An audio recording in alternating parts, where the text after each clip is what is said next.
leading Johanna Trummer of Austria has taken second place.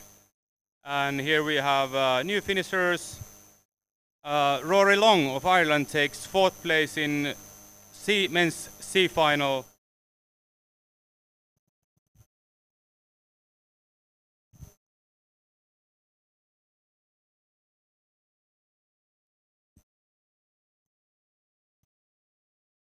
Emirhan Kulaziz, Turkey, finishes 11th in C final on men's side, 5:56 behind Aston Key, Australia, who's still leading. Richard Kremel, Austria, second.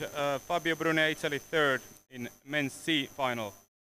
Men's B final, Alexander Safonov, Russia, leading with a clear margin of 124. Ahead of Adrian Gründler, who was disappointed yesterday, along with Nick Gebert, who finishes here and does better job today than yesterday.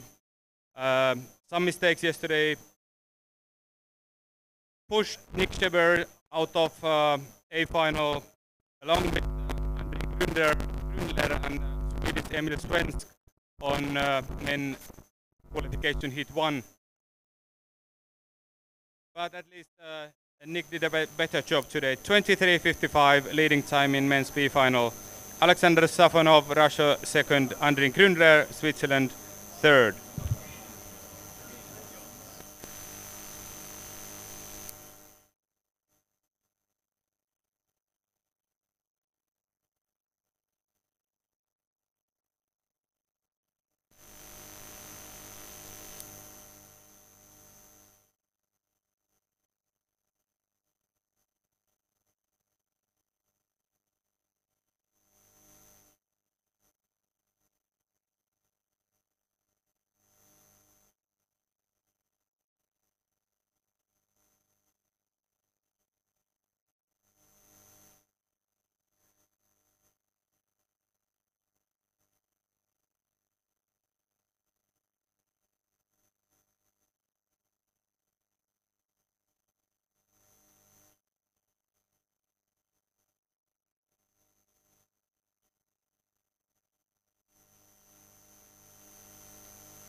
Nuorten maailmanmestaruuskilpailujen keskimatkan A-finaali on hetkisen kuluttua alkamaisillaan 9 minuutin kuluttua ensimmäinen lähtöaika. Ja A-finaalissa kilpailijat juoksevat tämän kilpailukeskuksen läpi tuolta keskuksen koilliskulmasta, eli tuolla jossa on tuo maatalousrakennuksia. Eli he kulkevat siitä pellolaitaa kulkevaa tietä. Hyvät kilpailijat ja yleisö, älkää kulkeko siellä. Samoin pyydetään välttämään autoliikennettä niillä autoilla, joilla on kulkulupa tänne areenalle. Alkaen tästä A-finaalien alkamisesta 13:15 aina sinne 4:30 asti, kun A-finaalit ovat käynnissä. JWOC A-finals are about to start. And A-finalists will have a run-through in the center, in the northeastern part. They will run through the center on the edge of the field, following a road. Dear guests and spectators, respect this area, don't walk on this path. Also, we've been asked to remind those guests with cars who have passage here on the arena that please refrain from driving your cars on the arena during A-finals. That means starting from about now until 16:30.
Heikki Mäenpää, joka jo 30 vuoden ajan on esiintynyt Muumimuseon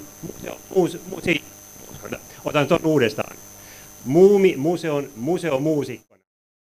Alltså 30 års tid så har redan Heikki Mäenpää uppträtt som Snusmumriken vid Muminmuseet i Tammerfors.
yesterday. He was clearly the fastest, even with some small mistakes and jogging in the end.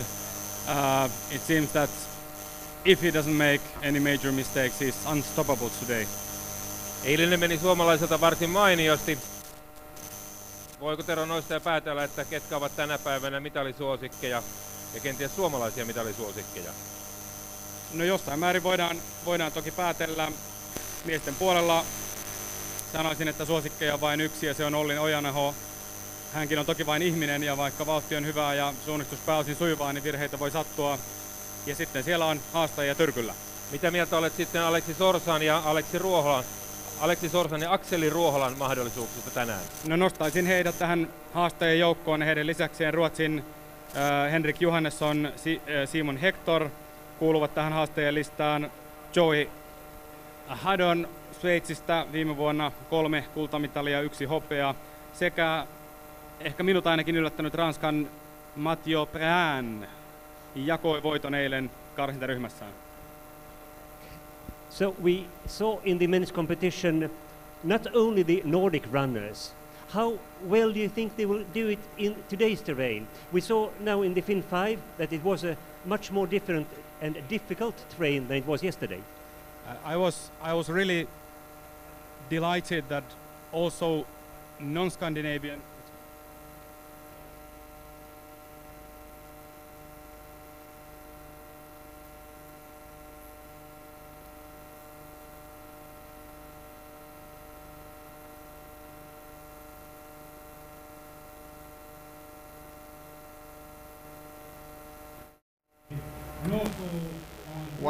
One, two, three, four.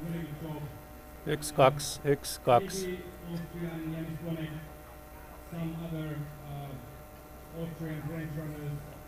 Mutta hei,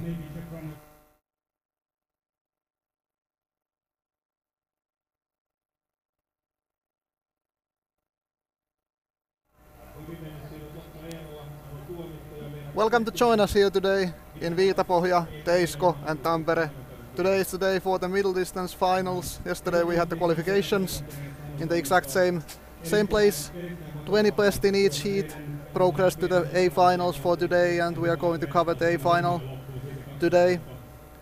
I'm Severi Kymäläinen, and with me here today in the studio is Antti Harju. Hello and welcome here to follow very exciting middle distance races here in Viitapohja today, and we are expecting tight competition with high speed orienteering all the way. Yeah, yesterday's qualification showed that there are many potential medalists in today's race, and really interesting to see how it will turn out the race today. We had a brief look on the maps already, and I can reveal you a bit that it's going to be a really technical race today. Definitely more difficult than what was yesterday. Or what do you think? Yeah, we will soon have the map on the screen, and we will speculate a bit more on the legs. But after a first look to the courses, it looks really interesting and technical orienteering all the way. As you can see on the screen, this is a men's course. Yeah. So there's a really detailed area in the beginning where we will have the first 9 legs. Starting from the starting point, there's a tough uphill already where you need to be careful with the compass. Yeah, and the first control might not be that easy following a slope leg towards the second control, and you really have to be accurate with your compass and stay on the level to catch those first 2 controls. Yeah, compass is definitely the key today, I think, and also understanding the contours and the features there. That will definitely make the difference today between the fastest guy. How about the third leg?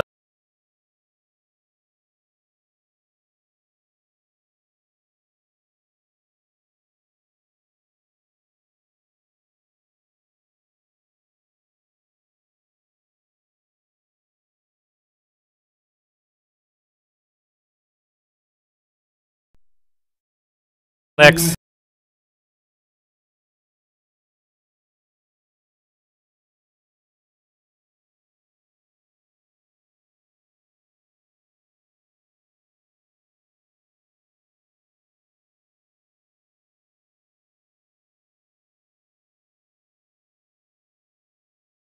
very visible, or the visibility changes even in the white forest, and it can be tricky in the slopes when the visibility changes and you really have to be accurate until the control point. How about the leg to the fourth? Yeah, that's also a tricky one. You need to you will have to be certain about the level where the control is, and I think it's a bit safer to approach from above again. I would not go the slope. I would stay on the bit more right side and come from the top and be very accurate with my compass, because that's not an easy control to take. It's really vague there, really close to the control, and the hill is long, and it's very difficult to know the level if you try to attack it like on the same level. How about the fifth? And then we continue with a bit shorter leg, but still you need to be really accurate with your compass bearing. And then we continue with short legs all the way until the ninth, and it's still the style of orienteering. I think it still stays the same. Yeah. Those guys who are really fast with map reading and compass orienteering, I think they will be good here, and there will be differences made in this early part of the race. Yeah, I think there will be already gaps made before the ninth control, and after ninth control we are going to have a really interesting long leg towards the competition center and passing through the arena there. There are few options how you can execute the leg to 10th, and at the same time we have at the start Pascal Buchs from Switzerland. Pascal didn't make so good job yesterday, but I guess he's now more focused on the final and focused on doing a good race. He's representing Tampere and Pyrintö and has been training quite much here in these neighbor forests here, and we will soon see how Pascal will execute his course. Really interesting to see how he will do. He was really disappointed after yesterday, so let's see.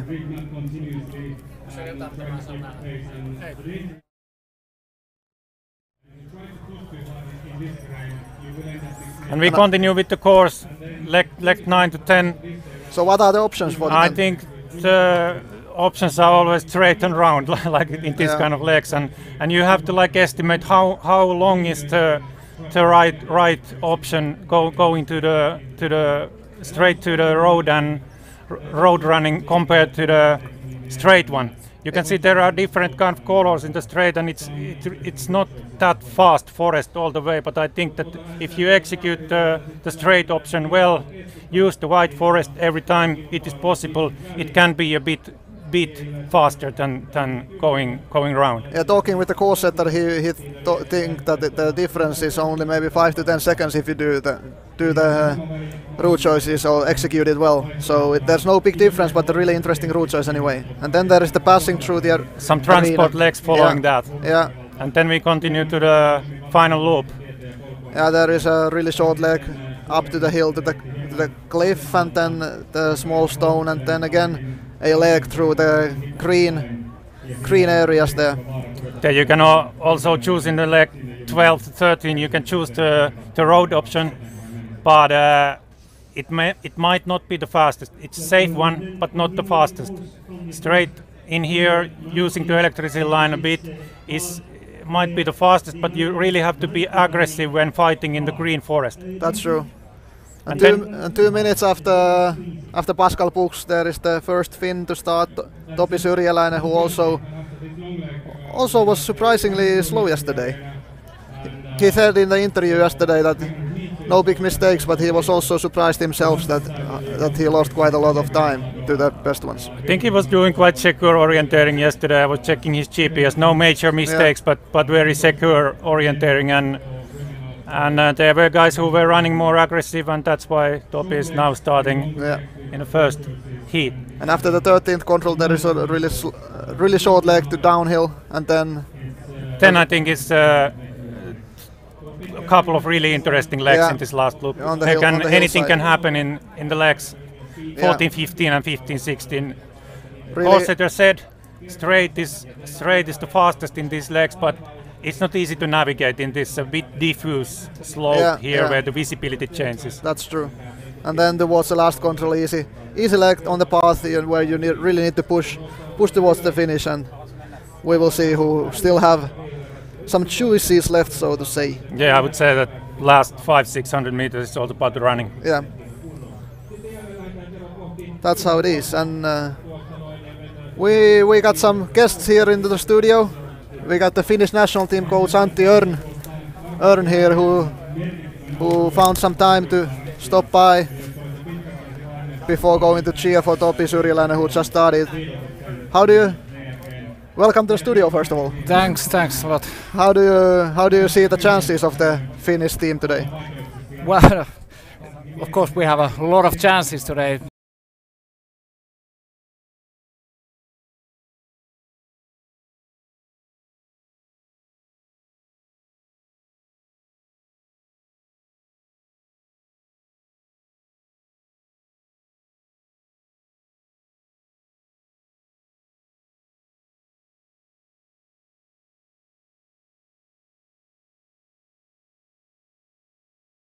Saw the course now. What do you think about it? Will it suit you today? I think that there was no surprises. Yeah.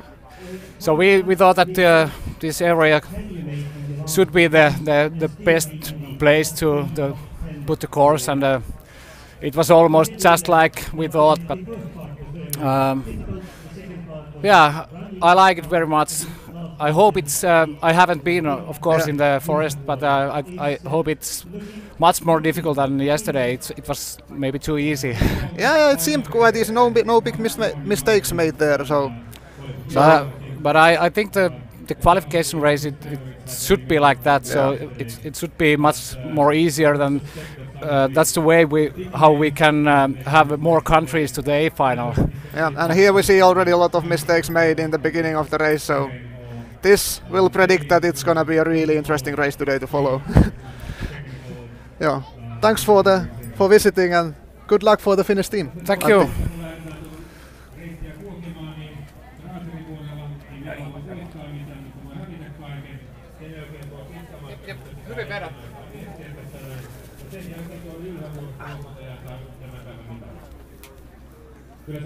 So welcome back, Antti. What do you think about those huge mistakes that were already seen in the? I think in this early part of the starting field you can expect a bit more. How would I say? Yeah, mistakes in the beginning, and it will. I think the favorite guys they can execute this kind of terrain, this kind of course quite well. They are technical orienters, and this is very like Finnish or Swedish middle distance style, I guess.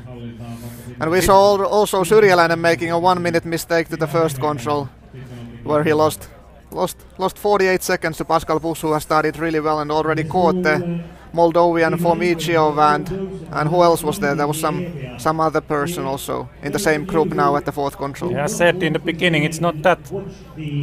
The visibility is not that good. And at the same time at the start, Otakar Hirsch from Czech Republic starting at the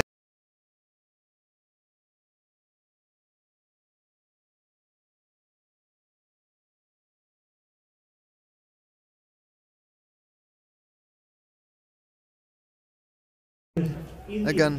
It's actually only those two guys, Buss and Groel, who have done it well. Yeah, the first leg uphill there, and all the others, they have had some minor difficulties or even bigger difficulties. It's not a good start for Topi Syrjäläinen to make like 50 seconds mistake in the beginning of. That's really difficult race. to get back to the orienteering after missing the first control. There is the temptation to really push hard and try to gain it by running, and this beginning of the course with the 9 short intense legs, that's a difficult part of the course. The key thing in this kind of situation, when you make a smaller mistake already in the beginning, you really have to like cool down and start again, and not try to catch it already in the next control. But now it seems that Syrjäläinen has got the grip on his orienteering and doing the leg from second to third really well. Yeah, he hasn't lost any time there. At the same time, Oliver Kut at the starting line, one of the 2 Estonians who made it to the final, with Lauri Paan, who is starting later today.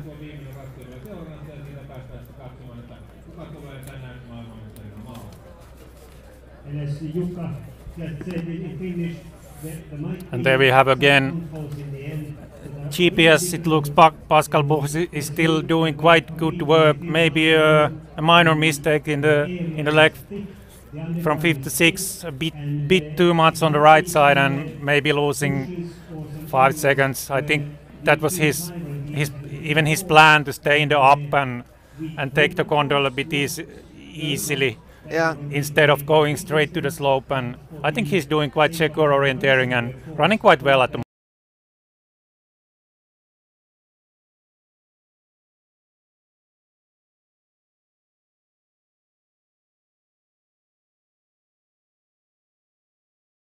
yesterday he knew that there's the risk that he won't qualify for the final. And there you can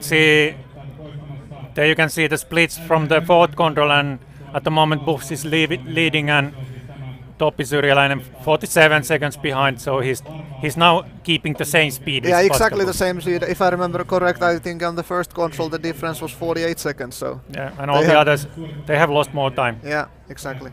But also the Canadian Swoboda is doing a good race so far. Michal Swoboda, who started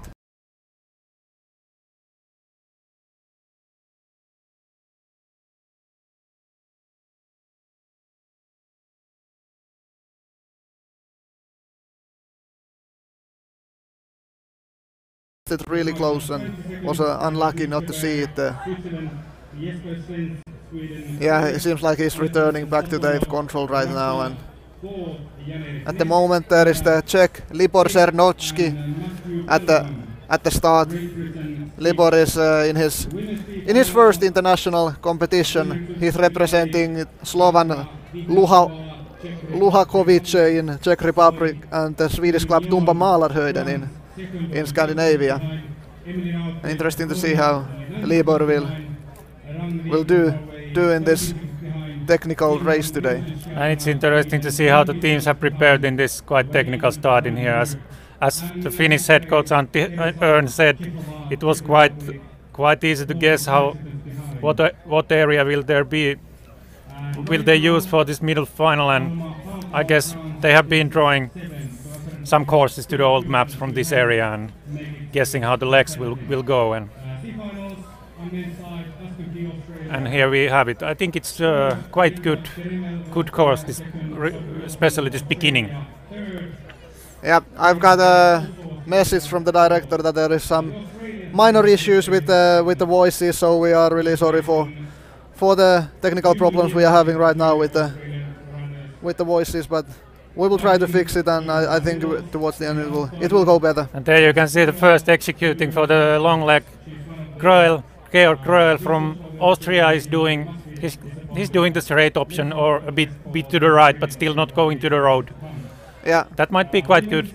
Avoiding that darker green area there, running in the white forest, which is quite fast over there. And the white forest right there where Gröel is now running. That seems to me like a really fast forest right there up on the hill with no green in there. So that seems like a good option. Instead, Pascal Buchs seems to take the straighter option, like following the line. So now it will be really interesting to see the comparison later on with those guys. In the picture, Georg Groel's running speed was about 5 minutes per kilometer, so it was fast forest there. And there we have from France, starting in number 11, Theo Radonni. Yeah, he's also in his first JWOC. And he's originally from the same club as Filipe Adamski, so they have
Seems like Pascal Buchs has scored the Canadian Michael Svoboda, who started 4 minutes ahead of him, right to the passing through. And there you can see situation in the control number 8 that Pascal Buchs has 10 minutes and Topi Syrjäläinen is still keeping exactly the same speed with Pascal Buchs, 46 seconds behind. It seems also that Syrjäläinen chooses the same route choice as did Buchs on the long leg towards the 10th control. And there behind we see Libor Cernocki making a small mistake to the 3rd control, which we in the beginning thought might be a difficult control today.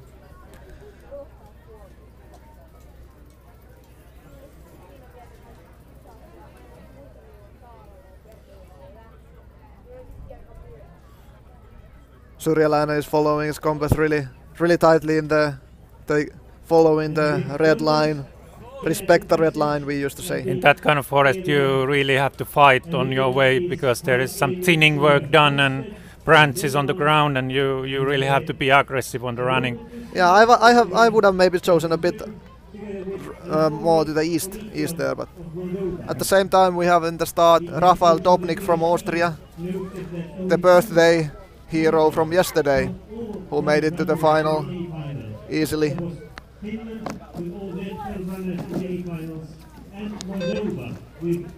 Sorry, Rafael Dobnik of course was not, it was his teammate Janis Bonek who was celebrating his birthday yesterday, but some other facts about Dobnik: he was participating in JWOC already twice, last year and 2 years ago, and best result might be the fifth place from 2 years ago from Norway in the relay together with his teammates. And now we will get pictures from the 10th control, I suppose. Yeah, it's the 10th control. That's the zone just before entering the arena passage. And we already had few guys, even Pascal Buchs is already running in the last loop, attacking control number 12 at the moment. Well, I think Georg Kröll from Austria is currently the like somehow leading. There you can see the official splits. Yeah, this is from the 10th control, I guess. From the 10th control, I suppose, yeah. Must be, yeah. But Georg Kröll is currently the first competitor in the forest. In the forest right now, and but if it goes like it has gone, it will be that Pascal Buchs will be the first runner in the finish if everything goes well in the final loop. Yeah, seems like that. He has already caught Georg Kröll by a bit more than 4 minutes. So. But he still has some 7-8 minutes to go. Yeah, there are, as we said, a few controls in the last loop. And there you can see Topi Syrjäläinen coming to the intermediate control there and punching running there towards the arena passage there. Topi Syrjäläinen lost in the very beginning. He was maybe a bit stressed. He missed the first control by 45 seconds or so, but after that he has kept the exactly same pace as Pascal Buchs through the first loop of the race. And there we have on the starting line Devon Beckman from New Zealand, starting number 14. Yeah, Beckman was last year in JWOC and didn't qualify for the final in the middle distance. So nice improvement from last year by Devon Beckman. And there we have the field is splitting a bit in the final loop. You can see Pascal Buchs taking a bit strange option, yeah, I guess. That must be a suboptimal route choice. I think Kröll and Svoboda are taking a bit better route choice in there. Yeah. So gonna be nice to see the difference in those route choices. That forest Buchs is running at the moment is not that fast. Yeah, I think it's old cutting area there. So the trees there are really young and it's quite dense in there and difficult to run. Runnability isn't the best right there. It looks Groel is running a bit faster in the electricity line and there can be some minor parts going on, and Pascal Bush has to fight all the way in the light green forest, and that's, as you said, that's not maybe the fastest option. Yeah. But as we see now that maybe he didn't lose that as much time as we were expecting on that route choice. He has anyway caught Kröll a bit, hasn't he? Maybe keeping the same distance after the previous control, I guess. I think Buchs was lucky there that he didn't lose any more time on that route choice. That's, I guess it's 15-20 seconds. Yeah. He lost there compared to the guys who are running same speed as he is. Yeah. There we have Jan Bendak from Czech Republic, starting in number 15.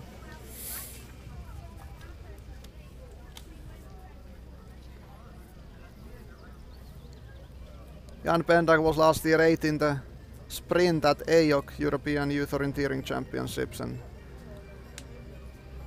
has like better merits in the sprint.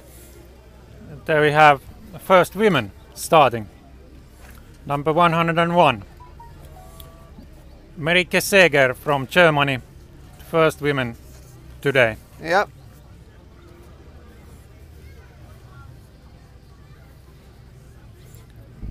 Soon we will have Otakar Hirst and Nicolas Kastner. They are approaching the spectator control near the arena passage. I think we will soon get them into the pictures.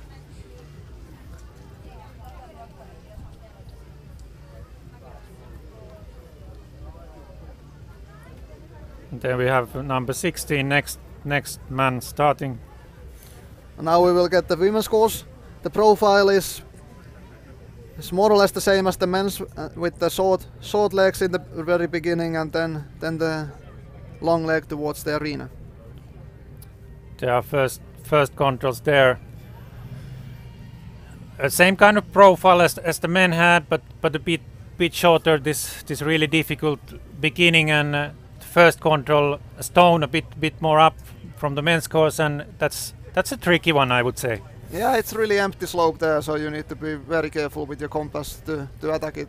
And to the second, would you attack it from the top, taking sure. some meters in the path and then going on the upper level? Yeah, there you can see the big Mars most likely, and the really flat area, so it's quite safe from there, I would say. But the control taking you need to be really careful. I guess the visibility there is not that good in that kind of area. And yeah, there's a little green in there on the Mars, so. And then a real compass leg towards the tree. That's a nice one. Yeah, you need to be really careful with the compass. It's one of the most difficult legs on the women's course. Then we have number 102, Teele Telkma from Estonia, starting as the second woman. Yep, just made it through to the final from yesterday's qualification, and great to see Estonians in the final as well.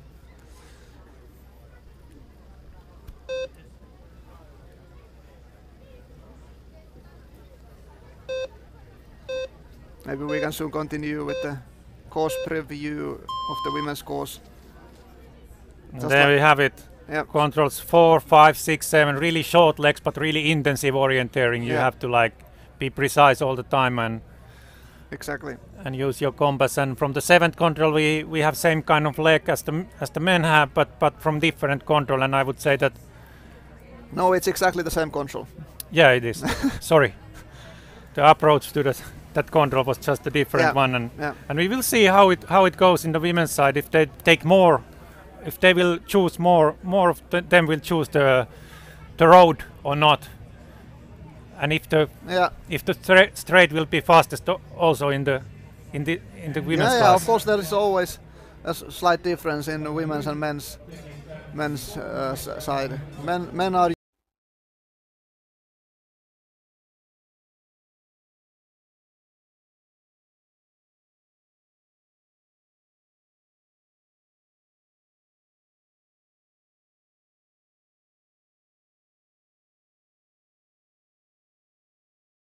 Then the courses progress through the same green area.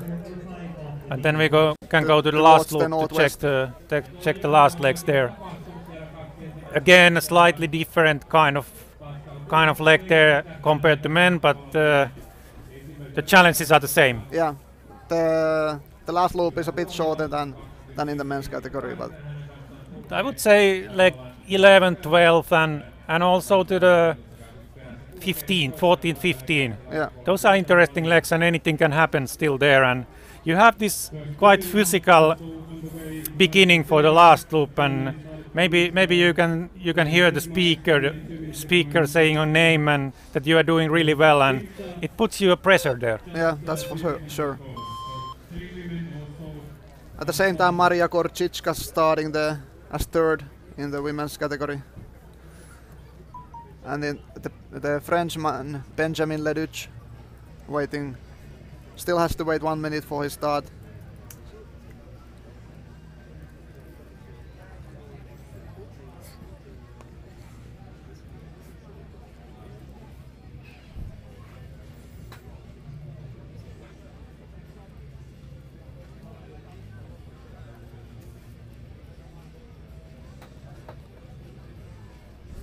But all in all, I think the courses are really interesting today, and the course setter has done a good job to use the terrain, use everything the terrain can offer.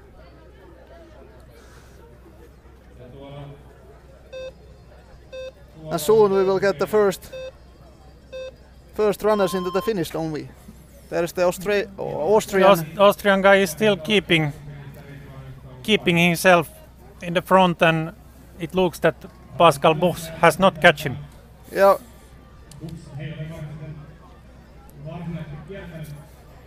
Don't know exactly what Buch is doing right now. Would be interesting to see from the GPS.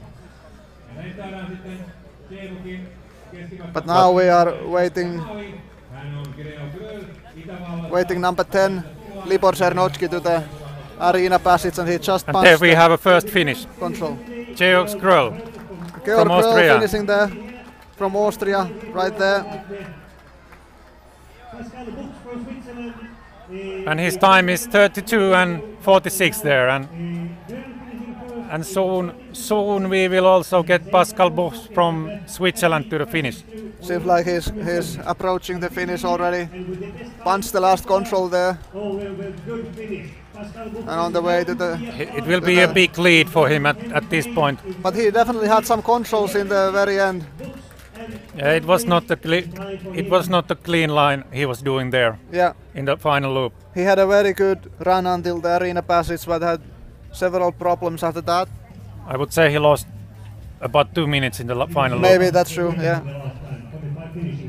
First suboptimal route choice.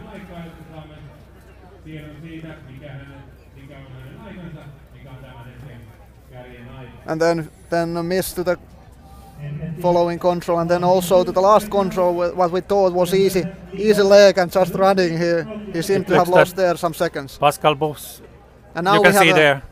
Replay of the even this leg last from loop. 12 to 13, it was suboptimal for Yeah. Buch. Going to the light green there and losing some valuable seconds and Exactly. and making a mistake to the They control missed number together 13. with Georg Gröll. Then he picked nicely the 13 to the downhill. Also the 15. And no big problems to 16 either. I think that was quite nicely But taken. then happened something really weird for That Buch. was something strange. I don't know what he was thinking. He was there. going through the path to the opposite side Yeah, where no one should go, yeah. losing maybe a bit less than 1 minute there. Yeah, he was together with Georg Gröll actually Yeah. at the 16 control, and we saw Georg Gröll finishing a few seconds before Buch. So actually that opens the possibility to Syrjäläinen to catch him up. Really interesting to see what will be. Yeah, at the moment Topi Syrjäläinen has just passed the second last control. And there you can see the Buch's latest mistake there. Yeah, Not staying in the path. and didn't find the path and climbed up to the hill and had to get back down to the path. Now we have an interview with Pascal Buch. It was really good until the arena passage, and then I made some mistake. Already to the 13, I think a compass mistake, and then for the last control there were so many tracks in the forest, and I didn't follow the good one, and then it's quite frustrating because it was quite good in the beginning. Do you think you fell into the trap set by the course setter that you will push too hard on the long leg and then they run through and then climbing up on the hill and then you still have difficult controls? Yeah, I think already to the arena passage I pushed quite hard, and then I was a bit tired for the last loop. So maybe it was not a good idea to push too hard. Well, at least it's an improvement from yesterday, but how far do you think this will reach? I have no idea, but yeah, I think quite behind, but not so bad. We will see. Okay, thank you. You're still currently leading at least. Yeah, at least. Yeah, thank you. And the Topi Syrjäläinen. And soon Now we we will are get waiting the Topi Syrjäläinen to the finish. first finish from the Finnish runner, Topi Syrjäläinen there. Currently running for the second place in the finish. We can hear the Finnish supporters all cheering hard. You don't need to see, you can hear that there is a Finn finishing right now. He will finish maybe 1.5 minutes after current leader Pascal Buchs there.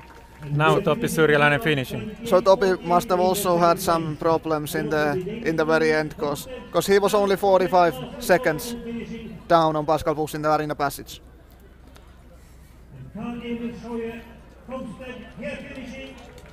Also the Dane, Karl-Emil Scheuer, Kusted finishing there, and really soon we will have an interview with the Finn Topi Syrjäläinen.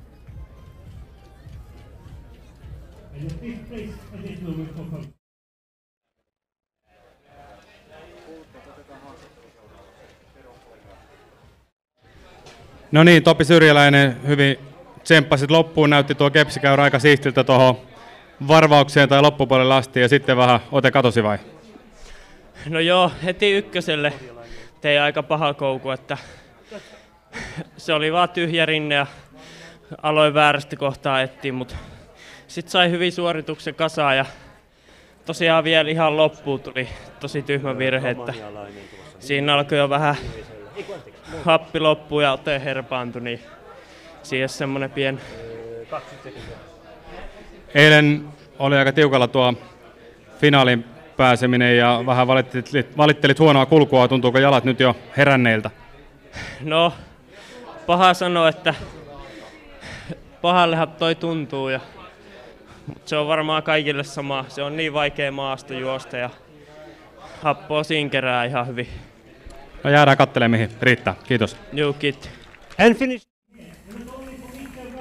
Topi Syrjäläinen there said he was not very pleased on his beginning when making a mistake to the first control, but after that it was quite okay race until the very finish where he didn't run so well, but he said that the terrain itself is really tough for runnability and you get tired really easily. Yeah, and he said he was on the last loop, just like Pascal Buchs, he said that he was a bit tired there, and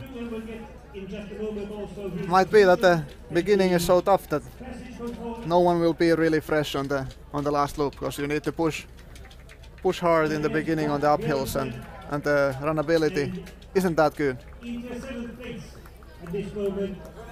And we get the finish from the Moldovan guy, Anatoly Fomichev, 40 minutes. Taking the 6th place right now. 40 minutes and 38 seconds. Sorry, 5th place, of course, yeah.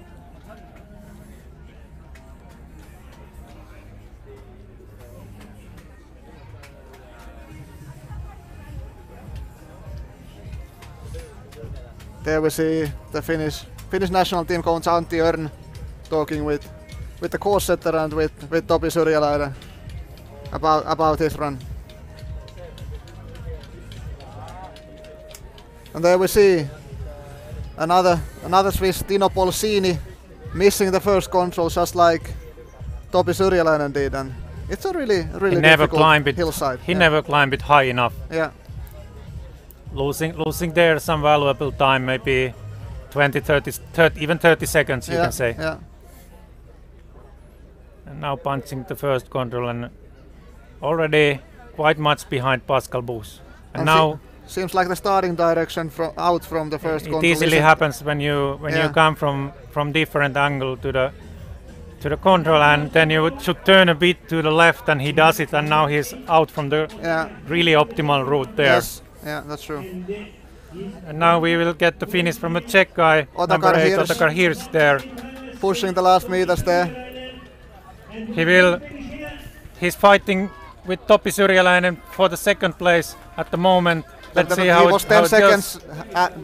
Topi Syrjäläinen was 10 seconds ahead of Hirsch on the last control, and seems like... And now it's 15 seconds the gap, so Otakar Hirsch going to the third place, 1 minute and 42 seconds behind current leader Pascal Bus.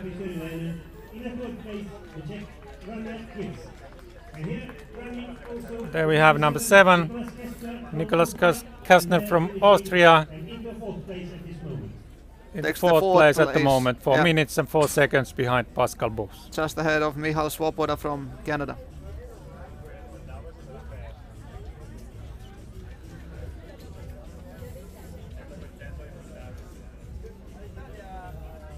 And there on the starting line we have number 23, Timo Suter, another Swiss guy. I was yesterday wondering, when I was checking the spectator race results from the Fin 5, which was held there in the men's 16 category, there is Jari Suter, which is the brother of Timo Suter, and I was asking my Swiss colleagues whether Timo and Jari Suter have some connection to Finland, because Timo and Jari are really Finnish names, and I haven't met any Jaris outside Finland, so please someone tell me if there's a connection to Finland. Would be nice to know.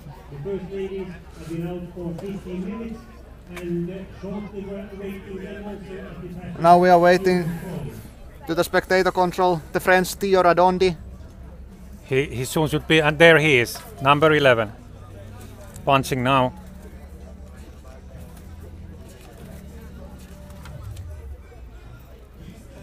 But his beginning has not been very good. He's already about 10 minutes behind the current leader. And then number 14 from New Zealand, Devon Beckman, punching. He's currently in 10th place, 4 minutes and 31 seconds behind.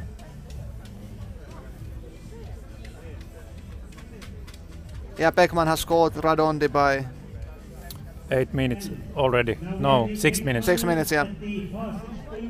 So really bad start by the French guy. There we see him passing, and Devon Beckman should be right behind. And we'll see how well they are doing now compared to Pascal Bus, who still has the fastest time at the intermediate medium. There we see Devon Beckman passing through the arena. And there are spectators there by the arena passage cheering for the athletes. Nice to see so many people here following the race on site. The spectators had the spectator races this morning at the same arena. As we have there on the starting line Florian Kurz from Austria starting as number 24. We will also soon have our first women.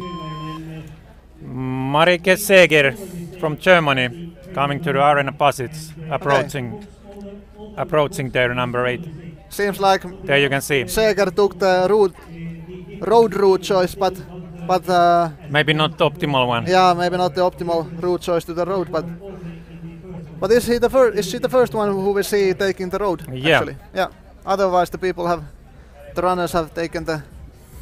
Not even in the men's class. There have been. I haven't. Yeah. I have checked quite carefully the GPS, but so far haven't seen it. And there she is, punching 17:41. Yeah, Marika Seger was the first one to start in the women's category, and this is the first one in the arena passage.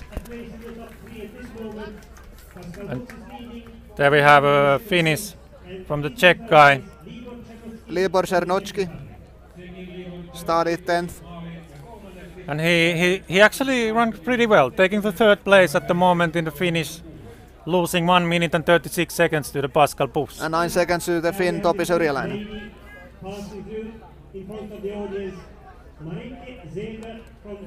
The beginning of the women, that's not maybe the fastest part of the terrain, as Merike Seeger has used 17 minutes for the first 1.7 kilometers, which means it's 10 minutes per kilometer.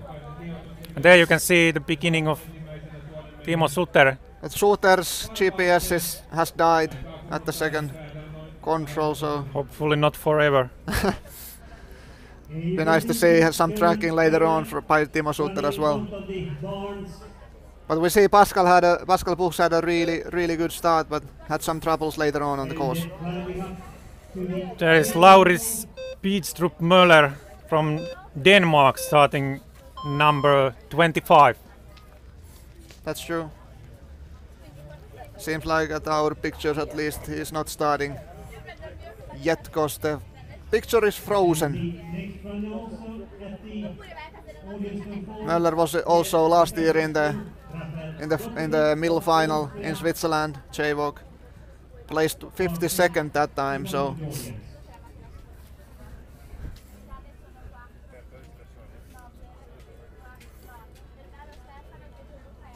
who is the next one to finish? Who are we waiting for the finish? It should be Oliver Kütt from Estonia, currently punching the second last control, but it will take a couple of minutes from him. We are waiting to the arena passage. Daniel Vandas from Czech Republic. And also from women's side, Teele Telkma from Estonia should punch it. Daniel Vandas, who is soon passing through the arena, and there is Teele Telkma approaching, I think, right now. We missed Daniel Vandas, who passed already, but Teele Telkma punching there. She was 40 seconds down on Marika Seeger in there. The Norwegian guy was Jürgen Backlid. He's already almost 5 minutes behind there, and Daniel Vandas at 5th place, 2 minutes and 22 seconds after Pascal Buchs there in the control before the arena passage. Seems like many runners have had some sort of minor problems in the first loop, and I'm really happy how the course setter has succeeded on making a really challenging middle distance course in here, and this was something I was expecting from today as well. In the long leg, men's 9 to 10, the field is splitting quite much, even on the straight option. They are doing very much. And now we have Timo Suter's mistakes here in replay compared to with the Pascal Buchs, who is currently leading in the finish, and that's a huge direction error by Timo Suter. Started totally wrong direction from the control. And losing 1 minute there with his suboptimal route choice, and I think even now he's a bit in unsecure route, but running really fast there and I can guess he's using his compass at the moment quite well, and now when he keeps the level he will catch the control. Yeah, but as we speculated in the beginning, that might be a bit difficult to take the control from there. There is nothing to read in there, so you need to rely on your compass. I need to be really careful with your compass right there. But he's still approaching quite well. If he sees the knoll in the left side of him, he should be secure. And there we will get the finish from Estonian guy. Oliver Kütt. Oliver Kütt coming there. Currently in 9th place, 8 minutes behind. Pushing towards the finish right there. We have some nice cheering from the audience. Kütt finishing right there.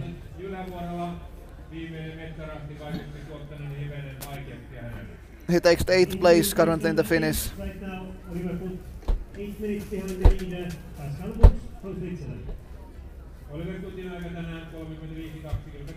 We have a mistake in that graphics there. Michal Svoboda was not the leader right now. The next one we are waiting is the Danish guy Andreas Bog Bjørnsen, number 12. Now we will see the GPS of Oliver Kütt. Seems like he has had slight problems in the beginning, missing. Yeah, there you can see he took the road option. Ah, that's true. Which I missed. Yeah, we missed that one. He's the first guy to take the road to the 10th. And then some problems to control number 13. They're going too much on the left and not relocating himself fast enough, and maybe losing 1 minute there. And that's a place where you can miss if you are tired. Yes. That's also really vague area there. You need to be really accurate with your compass to hit the re-entrant with the stone. And then the last loop after 13 has not gone very well. Some small mistakes in all of the controls. Actually, all of the controls, have caused some troubles to Oliver. Good and small mistakes here and there. You can easily count 2 minutes mistakes in the final loop for him. And there, number 18. Benjamin Leduc from France, punching the control before the arena passage. Not running very well. Currently in 14th place, 4 minutes 43 seconds behind the leader Pascal Buchs. But it's good by Leduc. Last year he couldn't make it to the final, so some minor improvement still. Yeah. He manages to run the second half of the course without mistakes, he can even take the lead. Right in front of the audience, at the audience control, the fastest through is the France and French. And we can tell from the GPS, which you don't see currently, but we have the first guy taking the road route choice to 13 right after the arena pass. It's the Norwegian guy Jørgen Baklit, starting number 16. He's doing quite much longer route, but it's a safe one, and you can run fast on the road. And there comes the finish from a Danish guy. Andreas Bjørnsen currently punching last control as in a 7th place, 5 minutes behind, and finishing in the 6th place, 5 minutes 8 seconds behind the leader, current leader in the Finnish Pascal Buchs. Seems like even though Pascal Buchs made some mistakes on the last loop, he's still able to hold on his lead in the finish. Actually, he's having a really big lead also in the arena passage right now, and no one has been able to challenge him at the arena passage.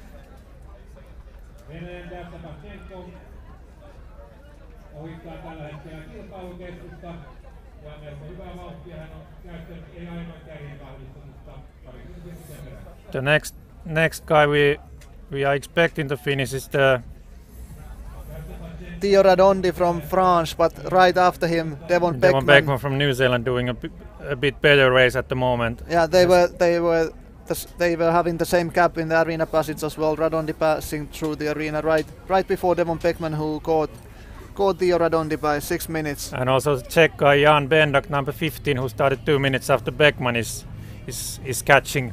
So Bendak is the fastest guy who will be awaiting to the finish right now. And there you can see the situation in the finish. Pascal Buchs is leading. No, it's in the split time. It's a split time, yeah. But he is leading in the finish. Yes, but we see that the gap down to the others is impressive in the first split.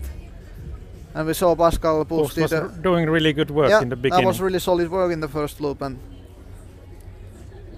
seems like he was also pushing hard because he said he was tired after the arena passage.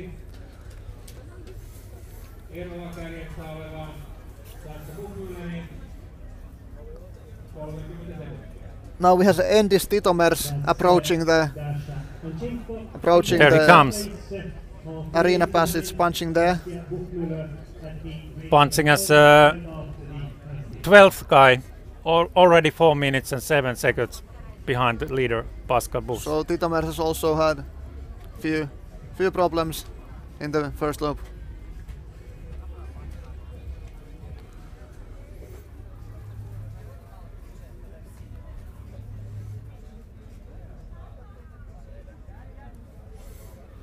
After Titomers, the next guy is Daniil Kashin from Russia. He should punch quite soon, and after him Yeah, but Kashin, Didomers has passed already Kashin. Yeah. Kashin started right before.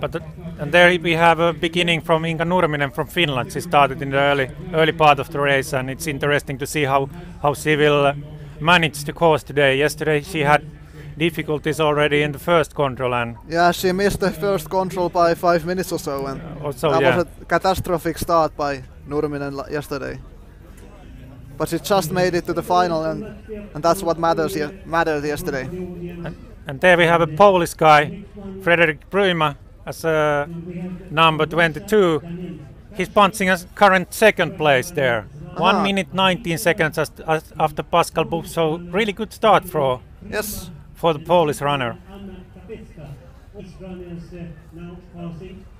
And now we will have a tracking again. Back to the tracking. Malisheva is the current leader at the first control. Nurminen soon punching there. Only a few seconds down on Malisheva. Same time we see Saskia Buchmüller missing the first control a bit.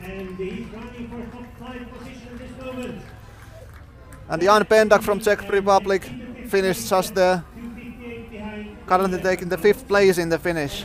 Yeah, 2 minutes and 58 seconds behind, and there we can see that the beginning for Inka Nurminen has been quite good there, taking the first control really well, while Malisheva is taking a safe route towards the second control. I don't know if it's a fast one, but the beginning is quite safe. Yeah, but I think the path might be a bit faster to run on than the forest. And there we will get the finish from the New Zealand guy, Devon Beckman. Devon Beckman there, currently number 9, 5 minutes and 26 seconds behind the leader Pascal Buch in the finish. And there right after Devon Beckman we were waiting for Daniel Vandas from Czech Republic, yeah. Yeah. Czech Republic, currently 5th place, just behind your teammate Motakar. How was the race? And now we have an interview with the Czech guy. Control number 2, 3, 4 and maybe 5. But after that I started new race and made it quite clearly to the finish. After the arena passage I didn't make any mistake. So I'm not satisfied, but it wasn't so bad. Okay, thank you. Thank you. Jan Pendak was not satisfied with her race. He had some troubles in the beginning, and at the end he has got some places on the last loop, so obviously had a better end to her race today, his race today. The next guy coming to the spectator control should be Timo Suter from Switzerland. And now we have a Czech guy finishing. Pushing towards the finish. KV runner, so I suppose he has been training here. Coming to the second place actually in the finish. Yeah. Taking the second place 59 seconds behind Pascal Buch. So it's been quite a good final loop for Daniel Vandas. He was 2 minutes and 29 seconds behind Pascal Buch in the arena passage, and now it's a bit less than 1 minute in the finish. So it's a good final loop for him. He got almost 1.5 minutes, so this shows us that. And now we are waiting for Timo Suter to the split before arena passage there. Oh, did he twist his ankle there? 2 minutes 45 seconds already. And the first lady finishing today. The first lady is finishing. Marike Seeger from Germany. Germany, yeah. Here we see Marike Seeger running fast towards the finish, crossing the finish line real soon. Right there. And finishing time for her is 22 and 17. 32-17. Yeah.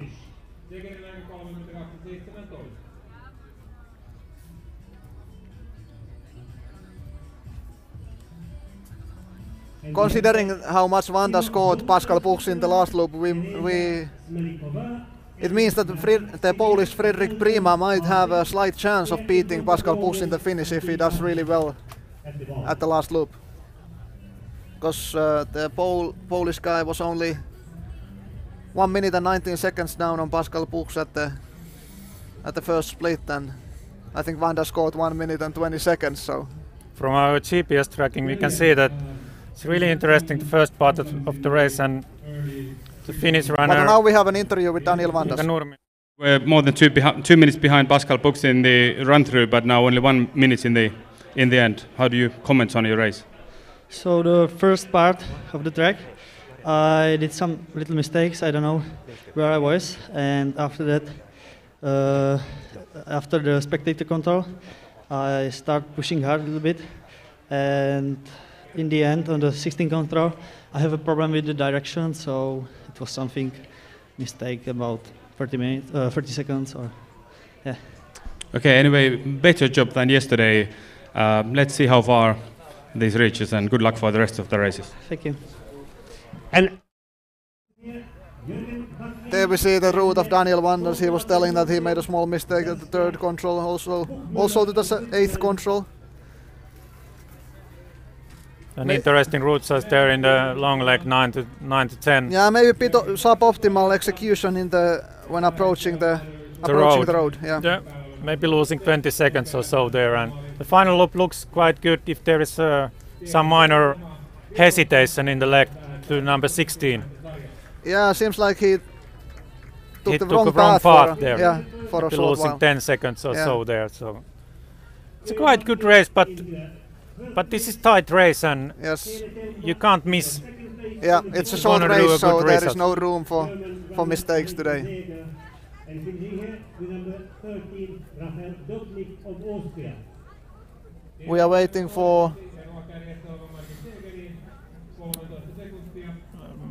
Laurits Speedsrup Möller from Denmark. We are waiting number 25, and Florian Kurz from Austria. Möller has cuts. Kurzen coming there, around 2 minutes behind. 2 minutes down on Pascal Buchs.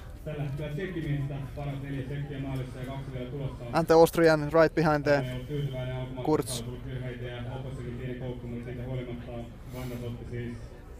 Pascal Buchsia, joka edelleen johtaa pitkälti toista minuuttia kiinni tästä loppulenkillä.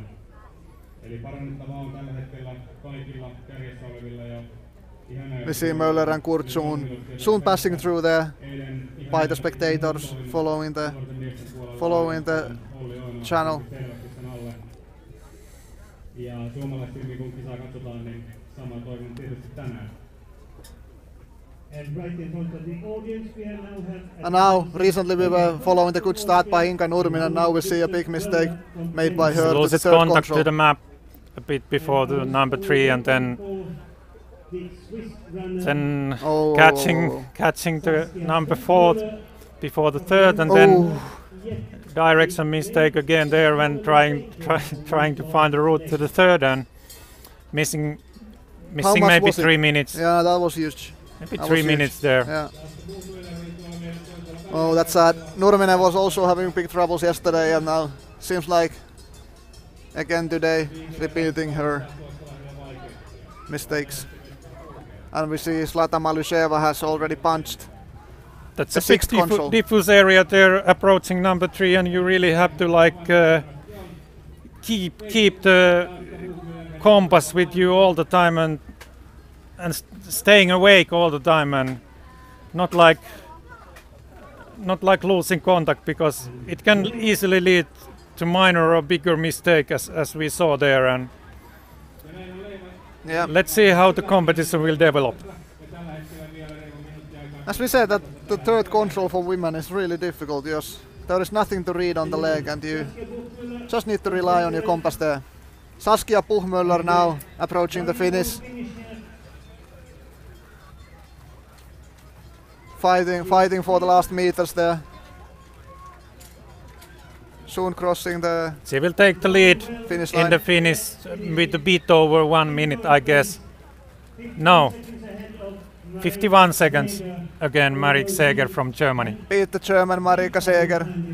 Actually, Saskia Puchmüller is having a coach who is coaching the German national team. He's a Swiss guy, but also the German national team coach.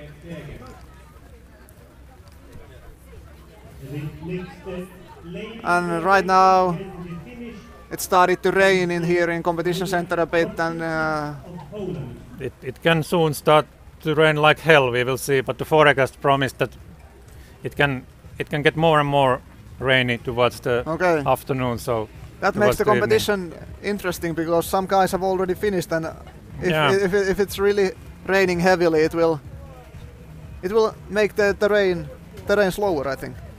It can do it. It can do it. It can reduce the running speed, and it can also get a bit darker in the forest. Yes, and now we will have a GPS of Olli-Pekka Heikkilä's mistake. He was unlucky doing some mistakes in the beginning of the course. Still keeping the same speed with Pascal Buchs there. But he's in difficulties in approaching the control number 3 and losing more than 1 minute there. Yeah, 1 minute and 15 seconds maybe there. But then finding the fourth control really well again. But he lost some valuable time in there, and as we said, it might you shouldn't miss on this race. It's so short and intense, and the best ones today, they won't make mistakes. The best ones will not miss today.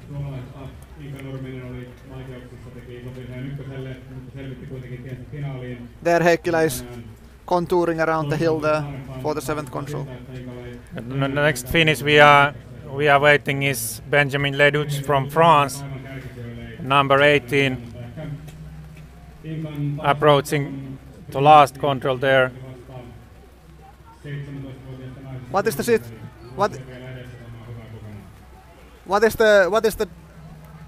situation with the Polish Fredrik Prima, who was doing quite well until the arena passage?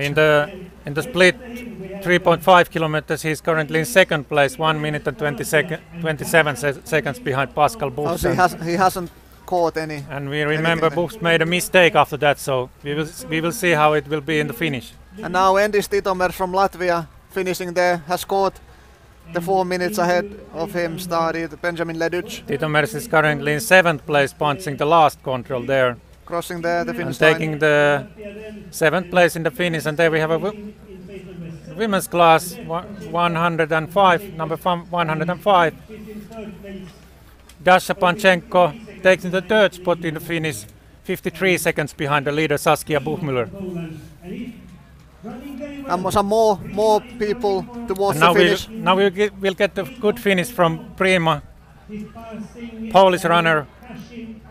Prima is pushing really hard there. 29 seconds only behind Buchs in the last control, and crossing the finish line there. 26 seconds behind Buchs, currently in 2nd place. So only 20. It was a good last loop from him. Yeah, really good finish by Fredrik Prima. That's 1 minute and 29 seconds behind Buchs in the arena passage, and now he took a bit over 1 minute in the last loop.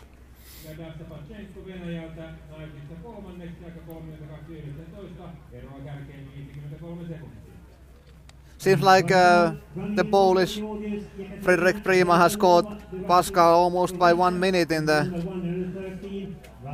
on the leg towards the last control, isn't it? Yeah, it seems so. Yeah. There we have number 111. Vanda Vekoni from Hungary, punching the spectator control. And she's in the arena. And now we have an interview with the Polish. Say that it was almost perfect race. However, of course, if I were Swedish, it would be a bad race, of course. I've done some minor mistakes, maybe some route choices. However, I wanted to be safe, because I've seen that I'm going really well. And I thought, well, not risk too much. Yeah, that was my interpretation also, that you made safe route choices, did an excellent job, and currently 2nd place. Good job. Thank my parents and my coach, Piotr Zyk. And thank you. Finishing here. There were some nice greetings by Fredrik Prima to his coach and parents back in Poland. And here we see the route of Fredrik Prima. It seems really smooth. Yeah, that's a good one. He was happy with his race, and also told that if he were a Swede, he wouldn't be happy. Some minor mistake there to control number 8, but otherwise it's quite good. He took safe route choices in the long legs, and for example from 12 to 13 he took the road and executed that choice quite well in my mind, and yeah, it looks quite good. Yeah, really smooth, and I think he can be really happy with his performance today. Really great to see a Polish guy so high up in the rankings right now. And now we have a really good passing by Michal Kuleshov from Russia at the arena passage. He's only 20 seconds down on Pascal Buchs there, so we can expect if he executes the final loop really well, he can even take the leading spot in the finish. Yeah, definitely. Because there were those mistakes by Buchs. Yeah, over 1 minute on the last loop, so it's in Kuleshov's own hands whether he will take the lead or not. The Finn Inka Nurminen to approach the arena passage there, soon punching this control. Yes, and she's there she is, punching right there, together with. Actually, the Danish runner has catched Nurminen and is punching. That's true, yeah. Started 2 minutes after her, Lise Termansen. She's taking the second spot. Termansen only 2 seconds behind the current leader, Teresa Smelikova from Slovakia. So Termansen is doing really well right now. So it's Teresa Smelikova, Lise Termansen and Ekaterina Ryazova all inside 7 seconds in this. That's close. Here we see the situation at the split time. Also Zlata Malyuseva and Saskia Puhmuller there within 1 minute, so it's really tight right now at the arena passage.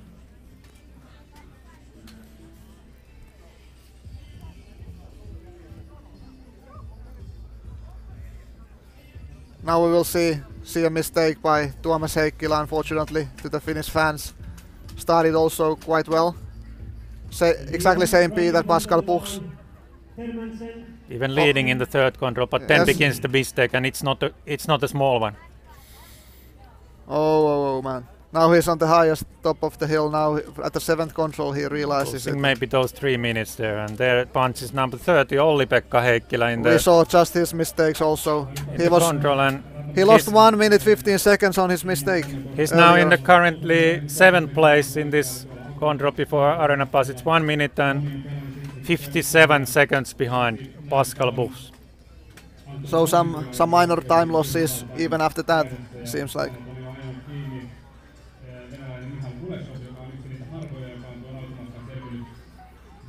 Now some more tracking from Tuomas Heikkilä, and we see this is synced with Pascal Buchs, so he's way behind, like 3 minutes or so. They will get the finish from number 22, Tino Polsini from Switzerland.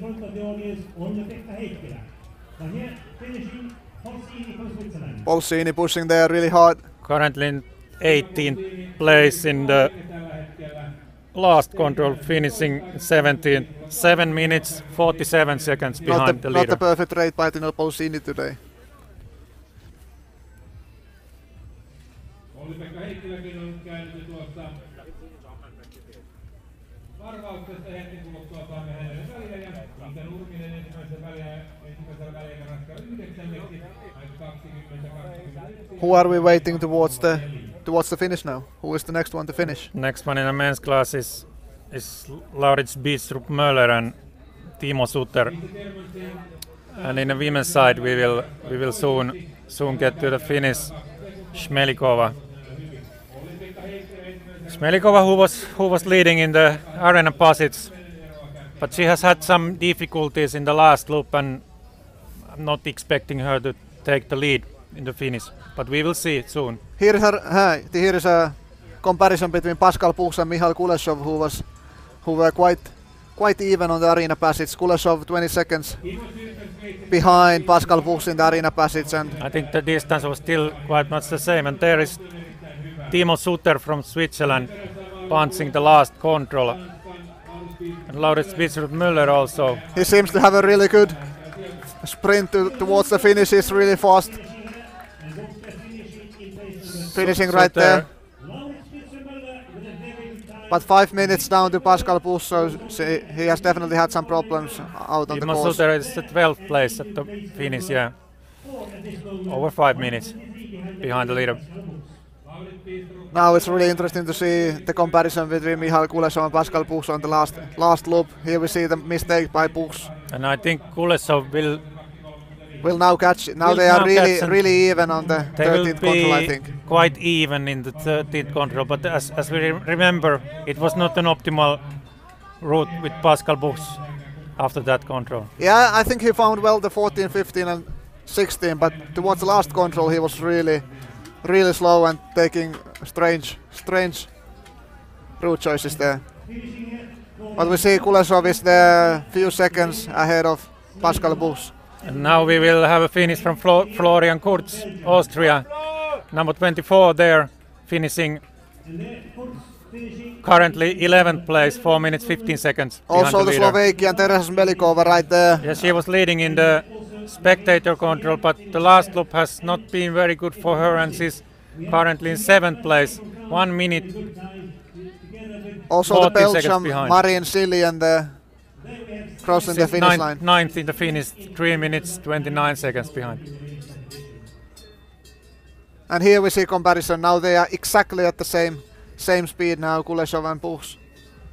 But if Kuleshov only can handle the situation and find the control smoothly, he will definitely be ahead of Pascal Buchs in the finish. We just got a new leader in the women's spectator control. Juliette Boisset with the time 15:44, 17 seconds faster than Teresa Smelikova. Okay. Might be her brother has taught something about how to do well on middle distance. Here we have the situation. Yeah. The situation, yeah.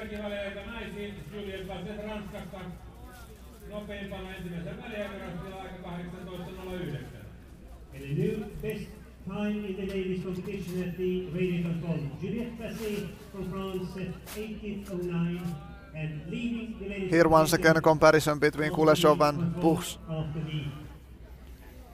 It's really tight there. Right in front of the audience. They are taking different route choices here. Interesting to see. It looks Kuleshov is either staying in the slope or taking the path. We will soon see what he will do. Doesn't look like he's going to the path yet, but now he turns a bit. I think he will take the path. Yeah. And Buchs is staying in the upper side. I think the Buchs route is faster. Yeah, I think the course setter said that it's a bit faster taking the quite route steep choice uphill up there. towards the control from the path, and now Buchs is already in the top and can only go down to the control and take it. But only after 16 controls we saw Pascal Buchs missing a lot. He crossed the road after 16 towards the west, and that was strange. I think Kuleshov is running really fast on the path after all. Yeah. And it's even, I think the route choices are more or less the same. Quite equal, yeah.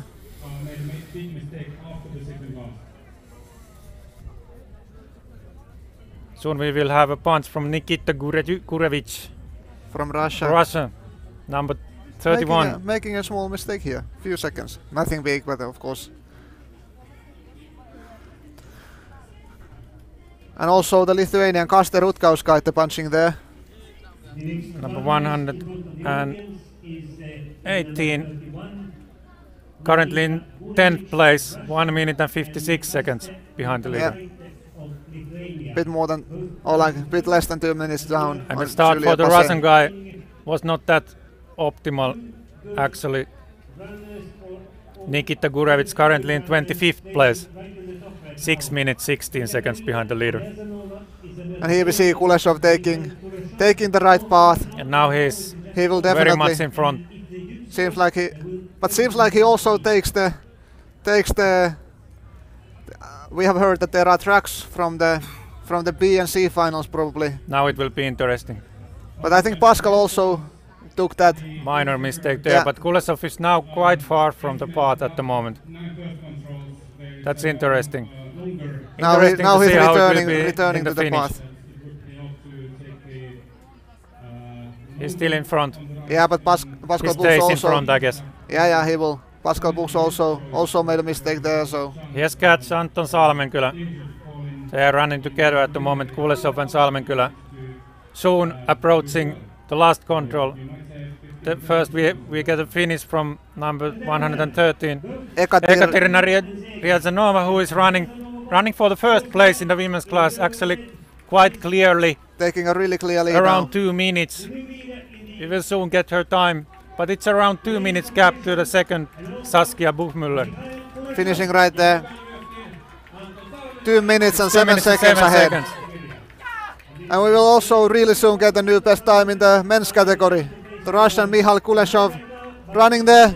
We can see him on the finish line, pushing there really hard. Crossing the finish line there. And he is the new leader with 42 seconds. Yes. Kuleshov beats Pascal Buchs by 42 seconds. Maybe 20 seconds mistake for Kuleshov in the last part of the race there. But all in all, I think Kuleshov had a really smooth race today, and I think he can be really happy with this performance. We got there also a new second spot in the women's class, Isabel Seger from Germany. She's currently actually with the same time with Saskia Buchmüller in the second place, 2 minutes and 7 seconds behind the leading Ekaterina Ryazanova. And now we will have an interview with the Russian Michal Kuleshov. Interesting to hear what he has to say.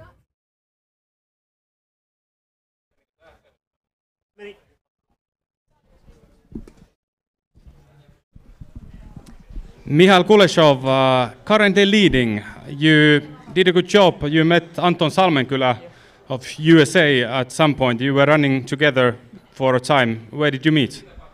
I don't know. I remember what on 12th control I first time see Anton Salmenkylä, and all last part we are running together. But I have mistakes on 17 control, because in this part of maps have new parts, and I have a little bit mistake. I think 20 seconds. Okay, so that was the last control. On the way to the last control, you had a small mistake. Anyway, you were slightly behind Pascal Buchs on the run-through, but he made some bigger mistakes, and you managed to do it much better. So, good job. Are you satisfied overall? Yeah, thank you. It would be a really nice distance, and thank you very much. Okay, thank you. Let's see how far this will reach. And now we get a tracking by Lisa Termansen, who she was actually in the intermediate point 600 meters before the finish. She was leading, but now losing towards Ryazanova there. She will for sure lose the victory, but the leading place, yeah, there. She was running with Finnish runner Inka Nurminen for quite a long time, and I can say that Nurminen also went the same route with Termansen, but made a cut quite early there, and now Termansen is alone there in the slope, and Nurminen is approaching the last control. We will soon get a finish from her punching there. There is Inka Nurminen who was running together with Lisa Termansen a few minutes ago. Currently in second place, punching the last control there. We saw an early mistake from Inka around 3 minutes, and she has closed the gap quite much, but we will see how far she will go in the result list. But at the moment, taking second place in the finish. Bit less than 2 minutes slower than the Russian Ryazanova. And really soon at the last control, I think we can expect the Austrian Lisa Termansen.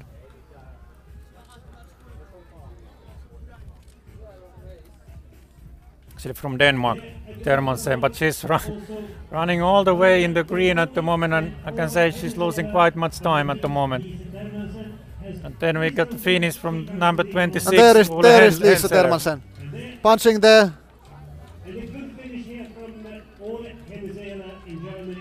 Oh, that's really frustrating mistake on the end by Lisa Termansen.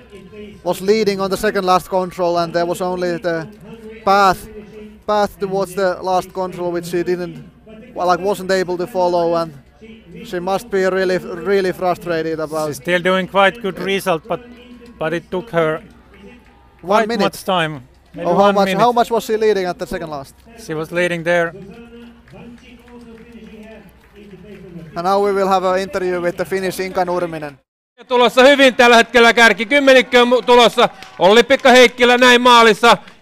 Ja tällä hetkellä 9. aika 29-21. Eroa kärkeen 2.42. No niin, Inka Nurminen eilen karsinassa suuria vaikeuksia ykkösellä, mutta riitti sitten finaaliin. Ei tänäänkään ihan ollut homma gripissä tuolla alkumatkasta. No ei ollut. Sama kuin eilen vähän tuli semmoinen pieni herpautuminen sit siitä. Ei vaan pystynyt nollaa sitä heti ja tekee pientä virhettä, mutta... Huomenna sprintti, se varmaan sulle on parhaita matkoja. Millä mielellä sinne? No, mukava lähteä uudestaan suunnistaa, kun tänään meni niin huonosti. Et huomenna sitten uudestaan. Tsemppiä sinne ja onnea. Kiitos. Inka Nurminen told us that she wasn't able to minimize the mistakes that she made there, and was a little disappointed about that, of course. But she was already looking forward for tomorrow, and that's a new chance tomorrow in the sprint. Here we have the standings right now in the finish.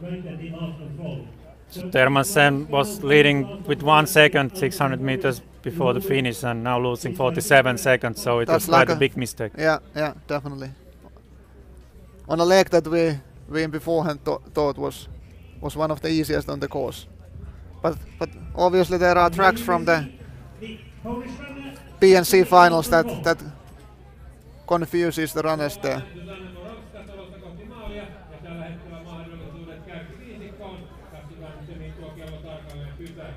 There we have a Polish runner approaching the finish. There we have some mistakes. We have a comparison here with Julia Basset and Ekaterina Riazanova. And Basset was in a really good speed there, but misses the 14th control by some seconds, and also the 15th. So Basset lost the lead right there on the two controls. Basset is soon approaching the last control.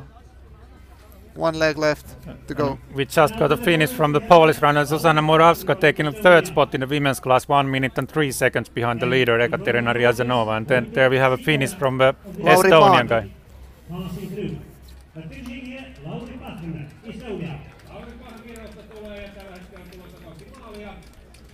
Crossing the finish line right there.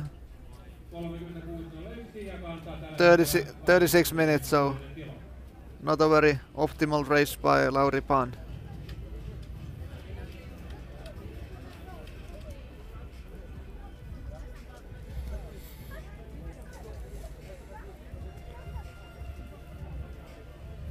Next one in the finish, we are expecting the French runner Basset, but it looks that even she is losing some time on the leg towards the last control there, running in some parts which are not in the map, the slope, and losing maybe 15-20 seconds there.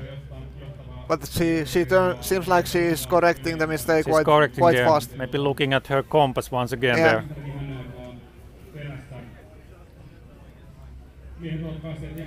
Here we have a comparison between the Victoria Björnstad and Ekaterina Riazanova, and we see Björnstad is leading Riazanova by more than 1 minute, almost 2 minutes actually there, and really interesting to see how Björnstad will handle the last controls there.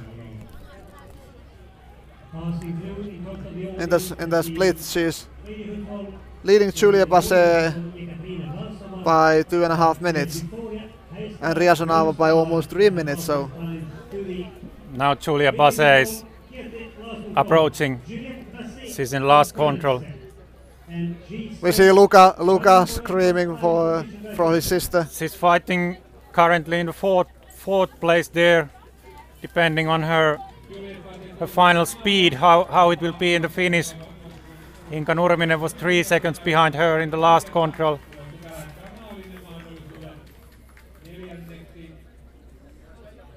There she is. 1:39, beating Nurminen by 2 seconds based on the screen actually. Yep. 2 seconds. Currently 4th spot. 1 minute 39 seconds behind the leader. Nurminen and Pase both make the small mistake on the last leg as well. And here again, comparison between Riazonava and Björnstad. The graphics said that the difference is even 3.5 minutes, so it's an impressive lead by the Norwegian. If she can find those last 2 controls smoothly and also able to follow the path towards last control, she will be taking the lead by impressive 3 minutes at least. That looks really good for Björnstad at the moment. It's a really fast start by her. Norwegian Victoria Hästad Björnstad, who is now approaching the last controls, is clearly leading at the run-through by 2.5 minutes. Now we are waiting for Audun Heimdal towards the first intermediate there. You can see he still has 42 seconds, and on the GPS I can see it might take some 15 seconds for him to approach to the control. We will see soon him punching. He will take the lead. Audun Heimdal was third in the JWOC middle distance last year, so he's defending his bronze medal from last year.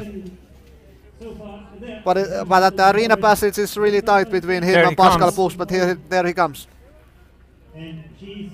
19 seconds. 19 seconds lead for Audun Heimdal. Yes, and we know that Pascal Busch had big problems on the last loop, so this might be a new best time in the finish when Heimdal makes the last loop. Heimdal took a bronze last year. We will see how far he can make it today. Now we will have the GPS from Heimdal's beginning together with Kuleshov and Buchs, and they are all very equal to the third control. Now we actually got the split from the women's class. Victoria Hästad Björnstad is leading with 3 minutes and 9 seconds 600 meters before the finish. Yep, impressive. It's a really good time from her. And now we will see how she will manage the last leg to the last control, where some of the opponents have had some difficulties. Yeah, it's all about following the path. If she is able to stay on the path and not take the tracks. This will be a really good time for her. Impossible to tell how far this will reach today, but the Norwegian girl has been doing a really good job so far. Seems like she's taking the path. The right path. Yes. Everyone has been taking a path, that's for sure. But now she will crush all the opponents so far and make a really strong leading time at the moment. It will be a lead of over 3 minutes, definitely. And for some time. Audun Heimdal in first place, Line Cederberg in the ladies competition from Denmark in the second place at the individual control. And we also have Victoria Hästad. There she is. There she is, yeah. Punching there. And still 4 minutes and 17 seconds to go to beat Riazonava, and she will make it. As we saw, Riazonava made a mistake in the last leg, and now the gap is giant. It's over 4 minutes in the last control, and in the finish a bit less than 4 minutes, but still a really strong time. Yeah, Björnstad was last year also in JWOC, placing 13th on the middle. 4 minutes and 5 seconds. Yes, over 4 minutes even. Will this be top 10 today? I guess so. I guess so. The estimate from the course setter was 24 minutes, and we will see how it will go, but Björnstad's time is 25:14. And now we have an interview with her. For the final, if others didn't qualify. How was your race? You are now number 7. Sorry? Tuomas Heikkilä Suomesta tulossa maaliin. There we get a finish from a Finnish runner, Tuomas Heikkilä. 25th spot in the finish. Alex Karkas, who came in the same group, has a better time. He's in 12th spot, 4 minutes and 21 seconds behind the leader Mihai Kuleshov. Yeah. Also the Irish. Yeah, but then we have a GPS comparison between Josephine Lind and Björnstad, leader Björnstad. And we will get the split there from the Swedish runner Isa Envall. And we are waiting for the Dane Josephine Lind. Josephine Lind is currently second in a 1.7k, 57 seconds behind. And at the audience control, Josephine Lind of Denmark and Sweden's Isa Envall. Now we have an interview with the Norwegian girl. Okay, Victoria, almost a very good run. How do you comment? I have to say it was a good run, but I had just a few mistakes. So, yeah, I will say I'm satisfied, but it's not the best race I could have managed today. I thought it was very difficult, so I had to be very careful with orienteering. And when I ran past the arena, I heard that I was running a good race. So then I sort of eased a bit up and made me run past the 11th control. Okay, it's very good race anyway. Let's see how far this will reach. Good luck. And here finishing lead. There we get the finish from the Swedish runner Lisa Jonsson Nordin, currently third place in the finish, 4 minutes and 41 seconds behind the leader Victoria Björnstad.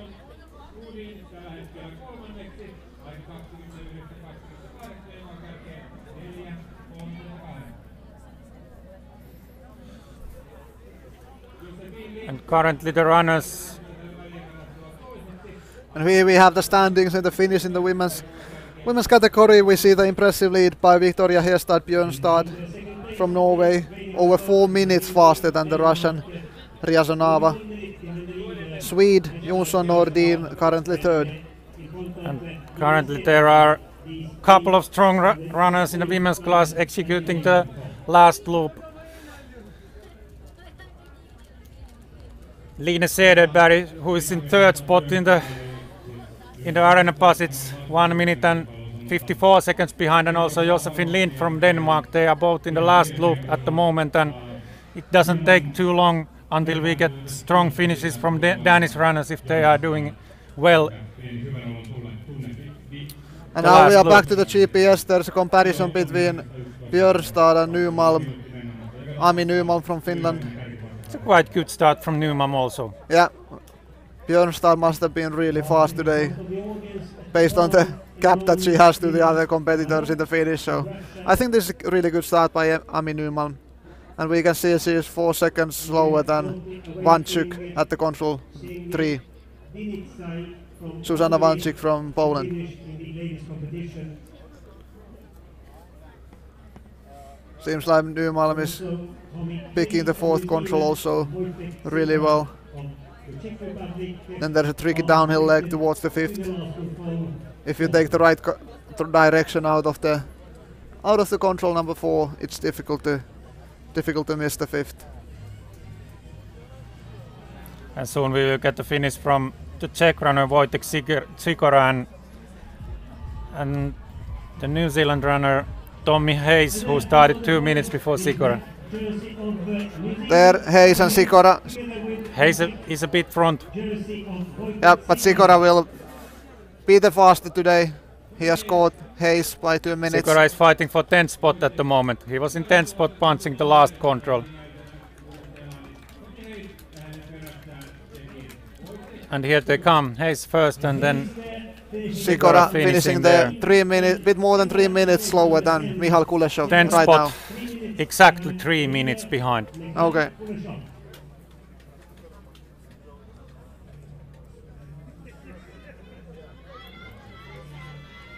Now we have some GPS tracking again from Isaac von Krusenstjerna, who I thought was one of the biggest favorites, and we see he's faster than Audun Heimdal, but what missing. A mistake. It's a huge mistake by Isaac von Krusenstjerna. More than 1 minute almost. Yeah. Think will be really difficult to catch a medal with that kind of mistake today. Now we got a good split from in women's class. The final intermediate 600 meters before the finish. Line Cederberg from Denmark, 1 minute and 52 seconds behind the current leader Victoria Björnstad. She will soon come to finish. Here we had the finish of the Hungarian Sengen Vinitsky in the women's category. And we are quite soon expecting also the finish from Audun Heimdal. He has 2 controls to go, around 700 meters in the forest. But first it will be the Danish girl Cederberg who will finish with a quite good time, fighting for second place at the moment in the finish, and it looks she will take it. Line Cederberg approaching the last control. Her brother is there with the Danish flag, waiting for her. And now Heimdal with quite big lead in the final intermediate, second last control. 1 minute and 4 seconds ahead of current leader Pascal Buchs, and I think the gap will be even bigger in the finish. Depends how depending he on the finds executing the on the last leg. But we will soon get a strong finish from Audun Heimdal. But first, Line Cederberg to the finish. Cederberg approaching and really soon punching He's the there last on the last control any minute. I think the audience can see her. Now. There she is, punching there. Only the last meters left now. She has had a good race there. She's sprinting hard. Last turn in there, and now she was a bit over 2 minutes in the last control there. Finishing strongly, finishing second. Yes. It's a quite big gap to the next runner, Ekaterina Ryazanova. There we will get the finish from Cederberg. 2:05 down. And now I can tell that Audun Heimdal is doing really good work also in the last leg and coming to the last control in any minute. So this will be a really big lead by the Norwegian. Big lead, yeah. Over 1 minute definitely. There he is. It's a good run. Audun Heimdal. I think he knows he has done really well. And this really can be a medal run today. It's gonna be 1.5 minute around in the finish. He was the third last year on the middle distance in the JWOC, and now he has had once again a really good race and a fast finish. 1:31 faster than Michal Kuleshov. 25:08. A strong time. We will see how far it will take him, but what would you say? That can be a medal, I think. We saw one of his biggest competitors, the Swede Isaac von Krusenstjerna, missing a lot, or missing more than 1 minute in the beginning. So Isaac has to be really fast if he wants to catch Audun Heimdal after that mistake.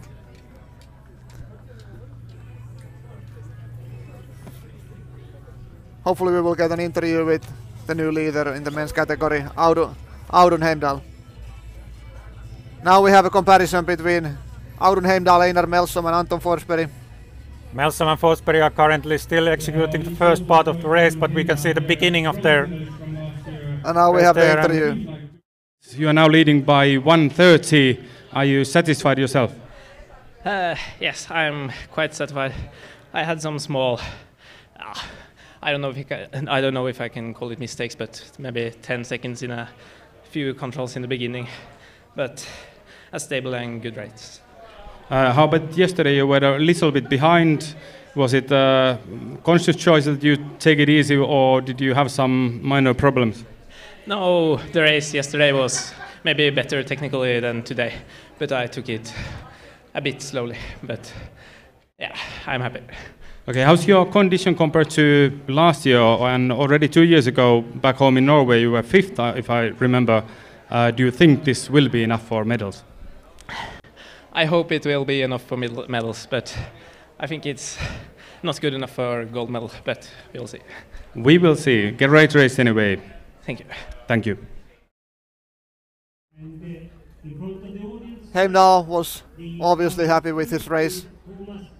And now we are waiting for someone to finish. Yeah, we are waiting for Josephine Lind from Denmark to finish, and she has been punching the final intermediate only 29 seconds behind the leader. And then we have some mistakes in the men's class. By Einar Melsom there on the third control, where many have had mistakes.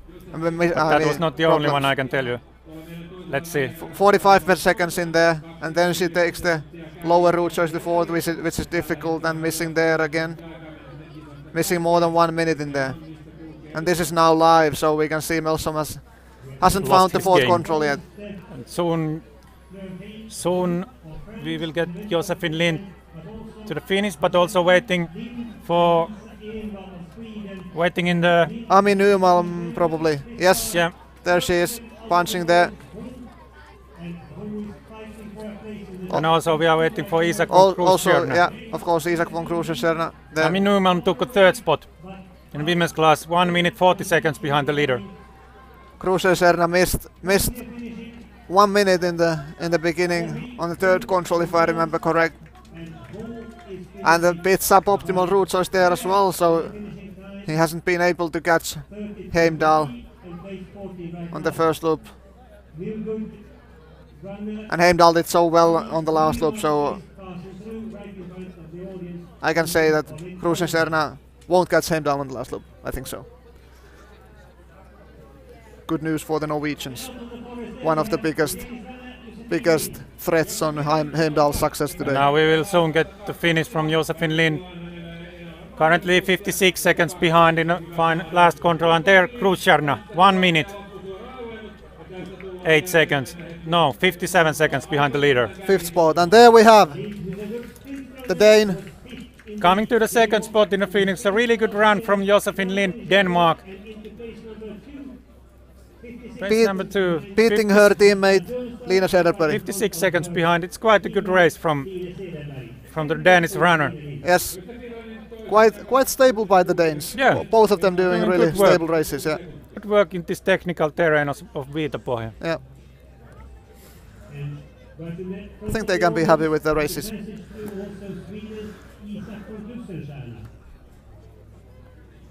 And now we have already had start from Joey Hardon. Last year he was second in the World Champs middle distance, and now hunting for more. Definitely.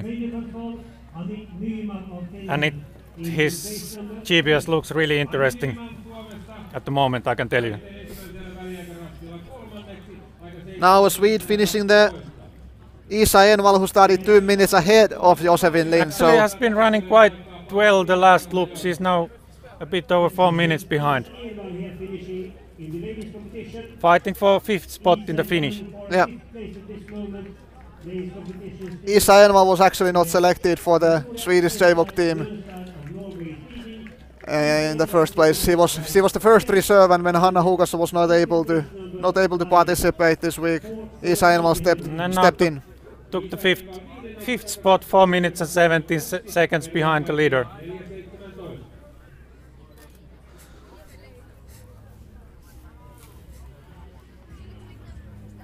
And now we will see some interesting GPS tracking for you. We have a tracking between Audun Heimdall and Anton Forsberg. Forsberg leading Heimdall there. But now making a 20 seconds mistake there around, and I think half a minute now behind Heimdall. Yeah.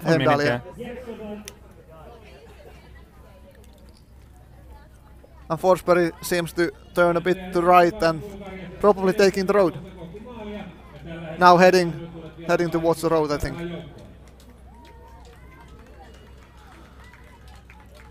And there we get the finish from 126. The Bulgarian Andrea Diaksova. And now the 21st position in the finish. Best French yesterday, Mathieu Perrin, at the starting place, starting really shortly. And there is only 3 starters after Mathieu Perrin in today's race. So soon, really soon, all the guys are out there.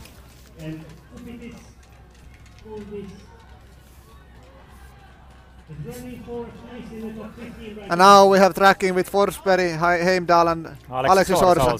Seems like Sorsa is good in the game. We remember that Forsberg was missing right after the 7th control, the 8th one.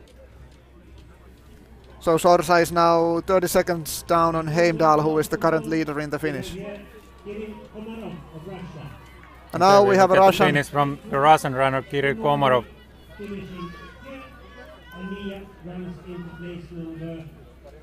Kirill Komarov pushing there. He's fighting a place for a place in the top 10, punching in the 8th place, the last control there, finishing soon. The 8th currently in the finish. Yeah, 3 minutes 45 seconds behind the leader. And I guess we will quite soon have some really interesting GPS trackings already from the very beginning of the race from some of the favorites of this race.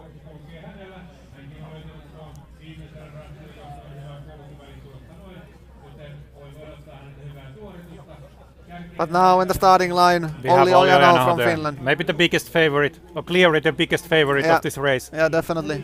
And I think he has big pressure on himself today, and he needs to handle that if he wants to do well. I think basically everyone expects him to win today.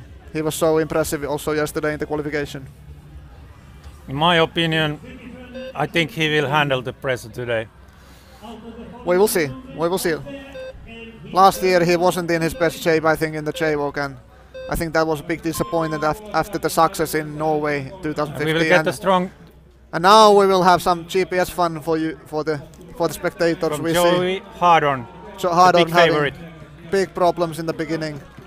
Also on the 2nd control, really bad start by Joey Hardorn. Already over 1 minute. And we get the really strong finish from the British runner Alexander Chepelin there.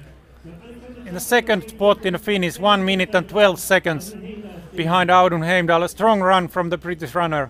He has had a really strong finish. He was only 6th in the split time when passing through the arena, and now 2nd in the finish. So that's an amazing end by Alex Chepelin from Great Britain. Hopefully we will get an interview with Alex Chepelin. He's representing Turun Metsänkävijät actually, so he might be really experienced in Finland. I think he's been in many training camps here. There we have a start from Anu Tuomisto, 144. No, it was Alexander Ehrman, sorry. And here we have the interview. I think maybe I made up some time, and I really enjoyed it there. At least the good terrain has been used today. How about compared to yesterday, your performance and the terrain also? It was kind of an interesting one. The legs were working today, but the brain wasn't, at least in the first half. Yesterday I really struggled physically. Today I really struggled technically. You will be quite high up in the result lists, but maybe not quite in the top, but looking good for the rest of the week. Yeah, definitely. This is probably the one I'm least good at. I prefer races where you're allowed to make mistakes, so something a bit longer is going to be nicer, I think. Okay, thanks and good luck. The interview by Alex Chepelin, who was having quite different days yesterday and today. Yesterday he said that his legs were not working, and today it was the brain that was not working, but obviously a really good performance anyway. Just got the start from the Swedish runner Simon Imark, a strong name also in the field. And now some more GPS for you guys. Simon Hector from Sweden. Also having a bad start, just like Joey Hardorn. 2 really big favorites. Making 1.5 minute mistake almost already in the first control. Actually Hector and Hardorn are quite even right now. 1 minute down on Heimdall.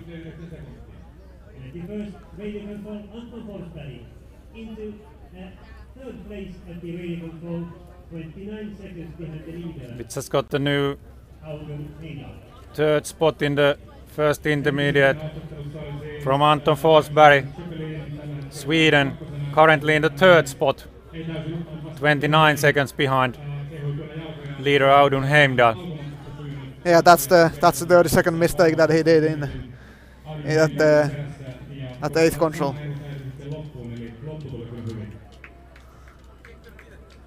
And Janis Bonnet of Austria finishing here, and Bonnet into place number 21 in the men's competition. There in the starting lane you can see the last starter in the men's class, Akseli Ruohola from Finland, number 60.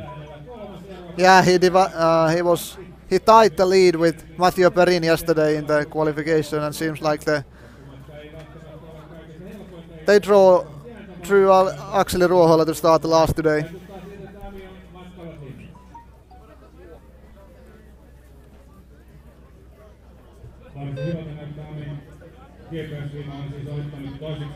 And soon we have all the men out there, and it's only to wait for the last ones to finish, and we will have the new champions and new medalists for the JWOC middle distance. And here's some more GPS.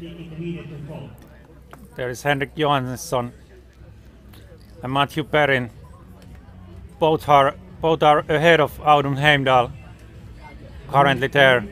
They have both got a really good start to their races. Heimdal told in the interview that he was having few hesitations in the beginning, so might be the reason for that, So that gap. we will get Aleksi Sorsa in the first intermediate, waiting for him to punch. But already 1 minute down on Audun Heimdal after 14 minutes of running. There he comes. As 8th, I guess.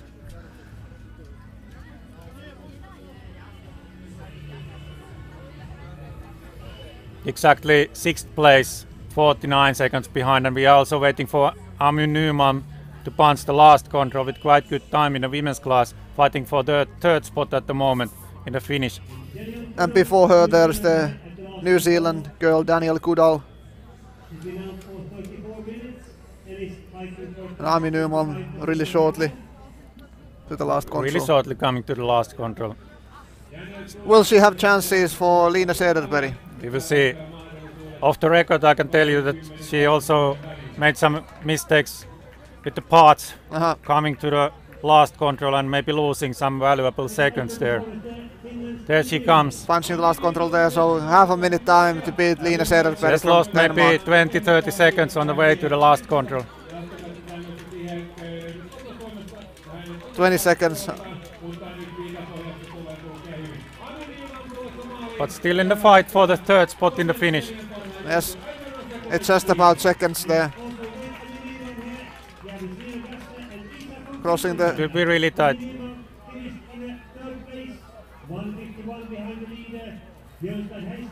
Did you get the time? Seems like the clock didn't stop in the screen.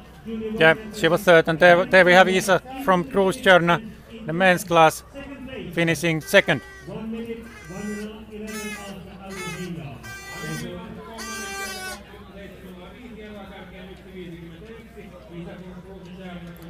One minute, 11 seconds behind Audun Heimdal was Isak from Cruise-Tjörnä from Sweden. That was the 1 minute that he lost in his mistake at the third control. Just 1 second ahead of Alexander Chepelin. Yeah. And the same difference was all the way to the finish.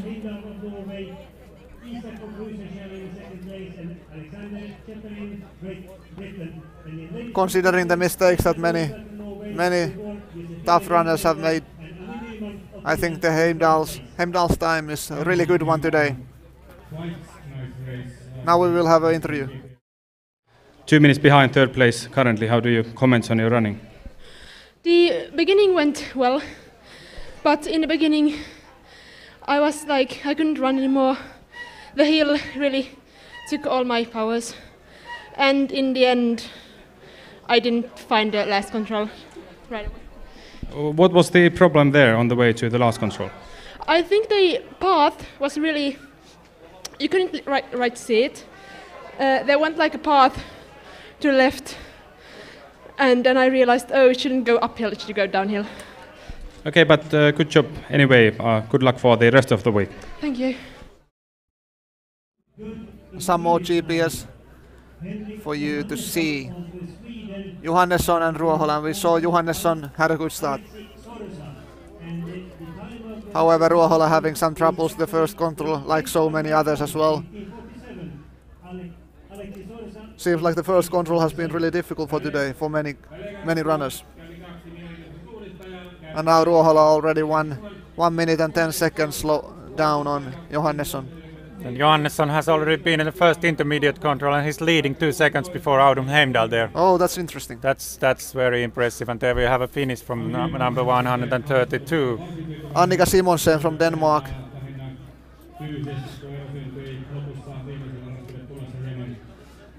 Is it yet another good Danish run? With number 132, Annika Simonsen of Denmark, and into place number 17 right now.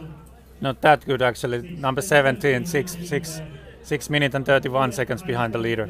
Okay, that was not as well as her teammates.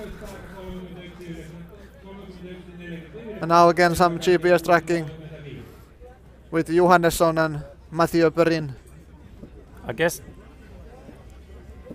they are contouring around the hill different ways. There's a mistake from Perrin. 20 small seconds. Mistake, yeah. That's true. Johannesson going is really doing well. quite Another good mistake by Perrin. Another really good 2 legs there by But Mathieu Johannesson Perrin. is doing good work and fighting very evenly with Audun Heimdal at the moment in the forest. That's true.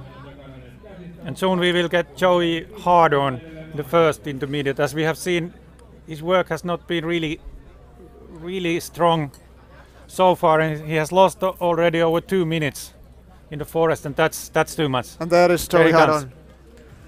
And I think we can already say for sure that won't be enough for another medal Heimdal this year. didn't do any mistakes, and also Johannesson is really strong, and there are coming some more strong names like Olli Ojanaho and Eric Perrin. Yeah, that's true. No, Matthew Perrin. Sorry. And now we have another comparison. Simon Imark starting really well. He knows how to use the compass, seems like. You couldn't be any more accurate with the compass. But Imark making a 15-20 seconds mistake there but still he's been fast. But he's in the fight still. Yeah, there he goes. Actually, Johannesson made a really small mistake to the 6th control, we saw. 18 seconds behind is Imark at the moment in the control number 6. And the best German from yesterday's qualification, Colin Kolbe, just finished there. Soon we are expecting a finish from Anton Forsberg, who was punching quite good in the intermediate control, but you can tell he is also searching for some new parts on the way to the last control. Is he leading at the split time, do you know? Not leading, but in a really good spot.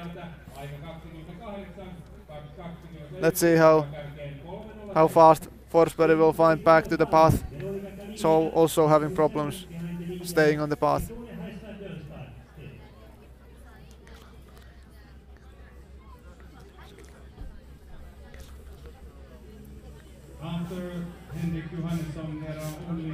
Here we see on the tracking how Forsberg lost the path, just like so many others. He's now already over 1 minute behind Heimdal. We'll lose to Krusenstjerna as well, and there he is, punches the last control. We'll lose to Isaac from Krusenstjerna. Time runs out real soon.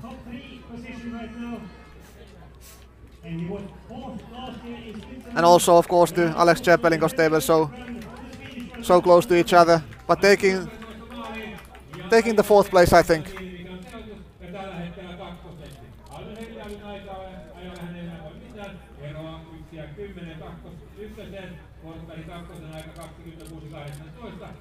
And there we have Simon Hector.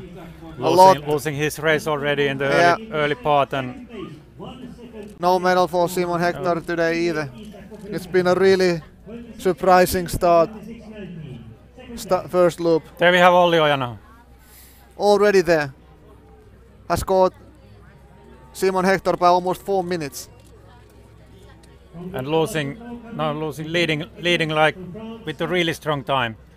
At the moment we have some difficulties with the result system, but I hope it will get better soon.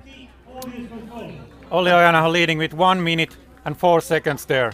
That's impressive by Olli Ojanaho. That's a really big lead. There is only Simon Imark and Akseli Ruohola left who started after Olli Ojanaho.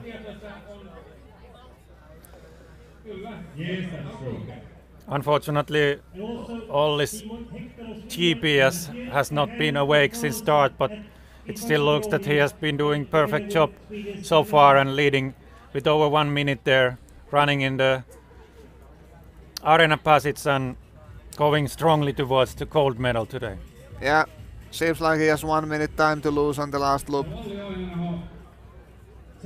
He can even take it a bit secure on the last loop.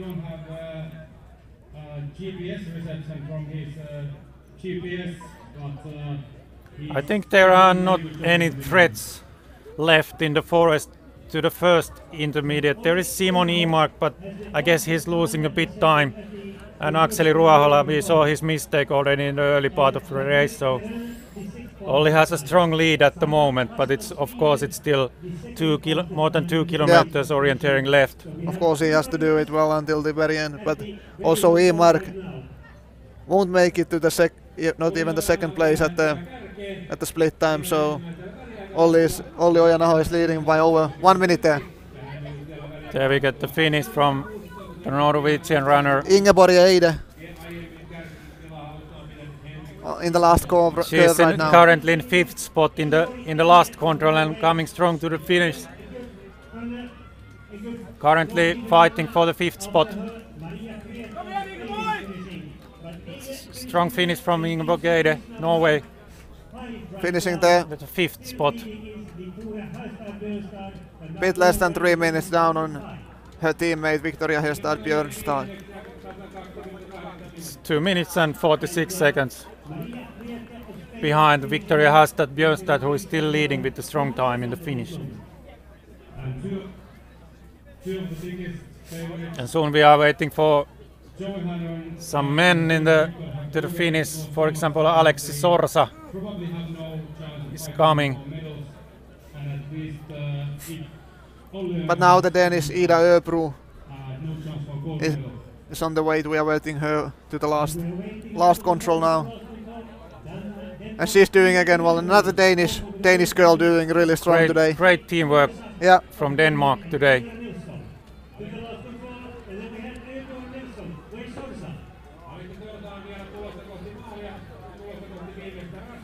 Öbro pushing really hard.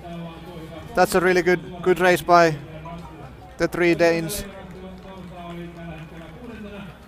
She's really fighting for the 3rd spot.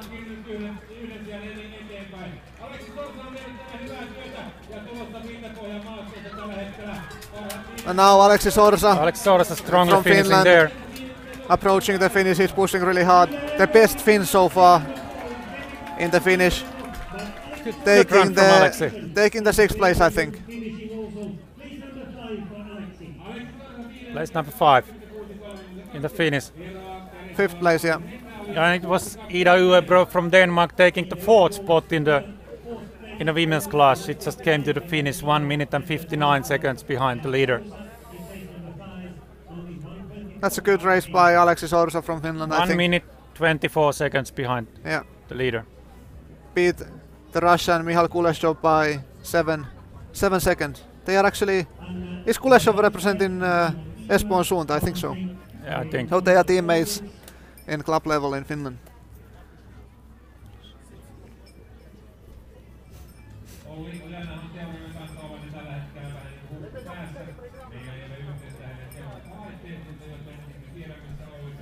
The next finish we are waiting, next strong finish is Henrik Johannesson, who was only 1 second behind Audun Heimdal in the intermediate. Yeah, that's interesting. He's very soon approaching the finish. But he has lost some time on the last loop. He was punching in 6th place, 600 meters before the finish. It's a really tight fight among those places.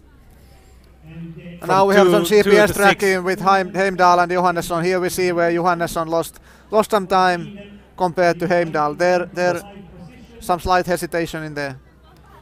And maybe going too deep in the slope. Yeah. Control number 15 and non-optimal executing there and also and suddenly it's over 1 minute. Yeah. And there he comes. Maybe losing some positions towards the finish. Yeah, definitely. He will lose to Alexis Horsa also. How about Michal Kuleshov? That's tight with Michal Kuleshov.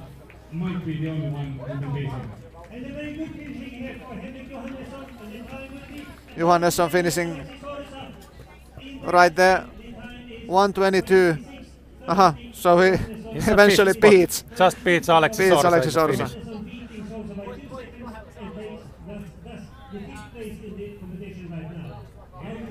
Quite bad finish by Henrik Johannesson.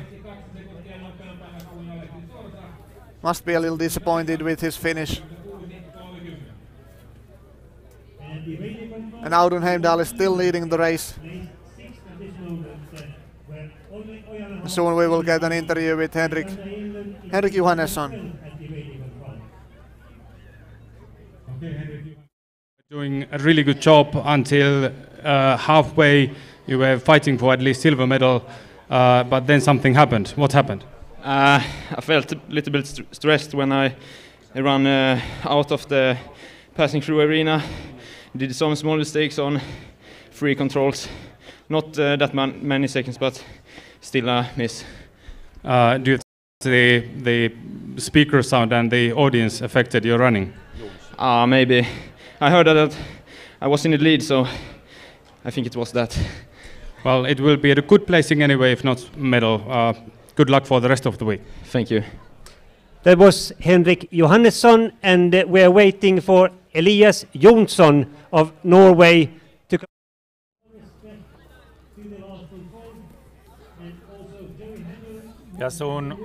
We are soon waiting for a couple of runners from the men's class. Joey Hardon. The silver medalist from last year, finishing within a few minutes. Now heading towards the last control, but there we have a GPS tracking. Matthew Perrin still fighting for medals there. Even he made some minor mistakes in the early part of the race, but now doing really well there. Perrin started 2 minutes ahead of Olli Ojano, and we know that Olli Ojano's GPS is not working. We don't know if Perrin is able to follow Olli Ojano there. That's interesting. Yeah, we don't know if Olli Ojano is actually there leading the pack or not. Yeah. But we will soon. They passed the arena. Doesn't take arena together. so many minutes until we will have a finish from both Ojanaho and Perrin, and then we will have, I guess we will also have the world champion in the finish. Real soon, yeah. Joey Hardor now punched the last control and heading towards the finish. Really interesting to see what place he can take. Now running the last meters, giving his everything. He has done a lot of mistakes out there today, and that won't be a medal today for sure. But let's see what place he is able to take. Will not be a medal, but he has been finishing quite strongly the last part of the race. But those early mistakes, you just can't do those if you want to take a medal in this kind of tight race. Yes.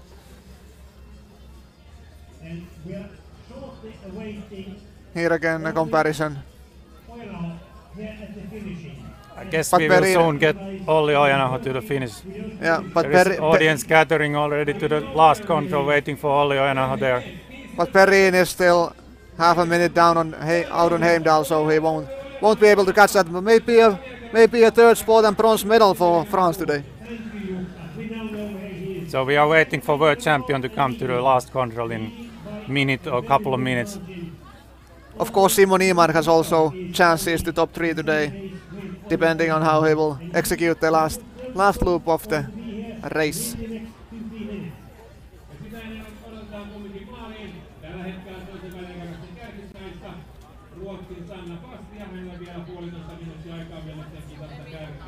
Now the Swiss Katrin Müller finishing there, but we are waiting for Olli Ojanaho from Finland and the French Mathieu Perrin really soon towards the last control. Of course we have no GPS Olli Ojanaho, but so no idea when he's about to come. Really exciting to see if he has been able to keep it all together on the last loop.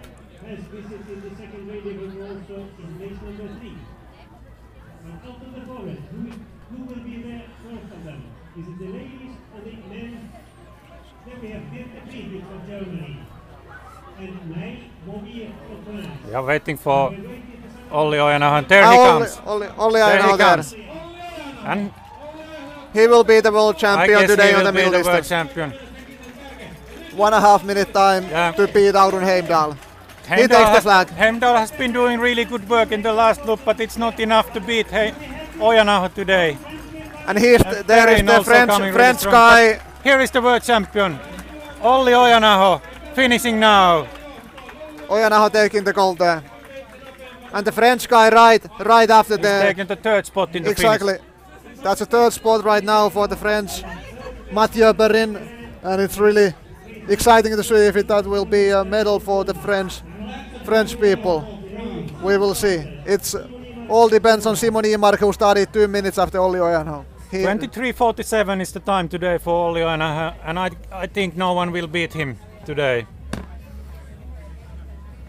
The guess from the course set at 24 minutes is quite good today. Olli does. And now we have an interview with Olli Ojanaho. Se oli pimeänä, ei täysin tiedetty missä menet, mutta hyvältä se näytti. Ja vielä hetkeksi otetaan tuo Olli Ojanahon haastattelu kiinni. Tuotama on tulossa maaliin. Sanna Fars from Sweden going to finish real soon now. Taking the lead. Or not, it's about seconds. No, taking the second spot right now, 33 seconds down on Victoria Hestad Björnstud. Fastest not happy with her race. Maybe a mistake on the last leg, just like many others. Now back to Olli Ojanaho.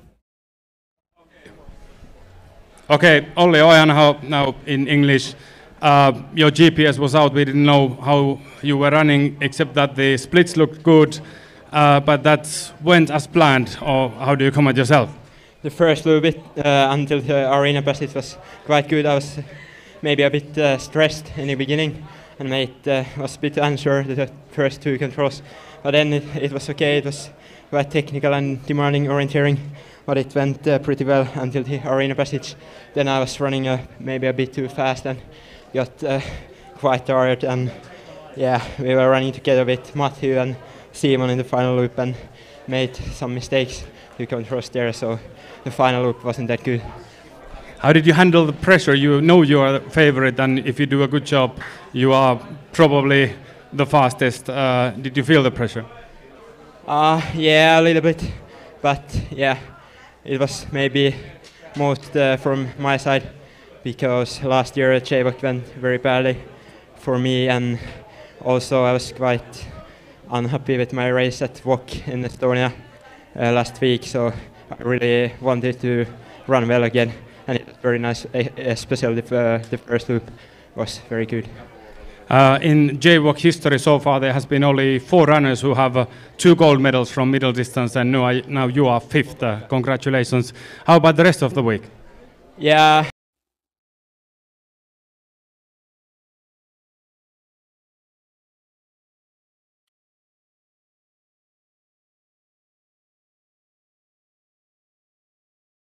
Thank you very much. But the fight for the medals is not over. Simon Imark from Sweden is fighting for the medals. He has a really good chance for the bronze. I think the chances for the silver are gone, but there we see a comparison between Perrin and Imark. That's really tight. really tough. That's gonna be a thrilling finish for this race. You can call it sprint finish. Yeah. They are running fast at the moment, and the field to the finish, and at the moment it's only second or couple of seconds between those runners, and we are soon expecting Imark to punch. There he punches. And there he punches. And it's really goes now for all a about medal. running. It's now all about running.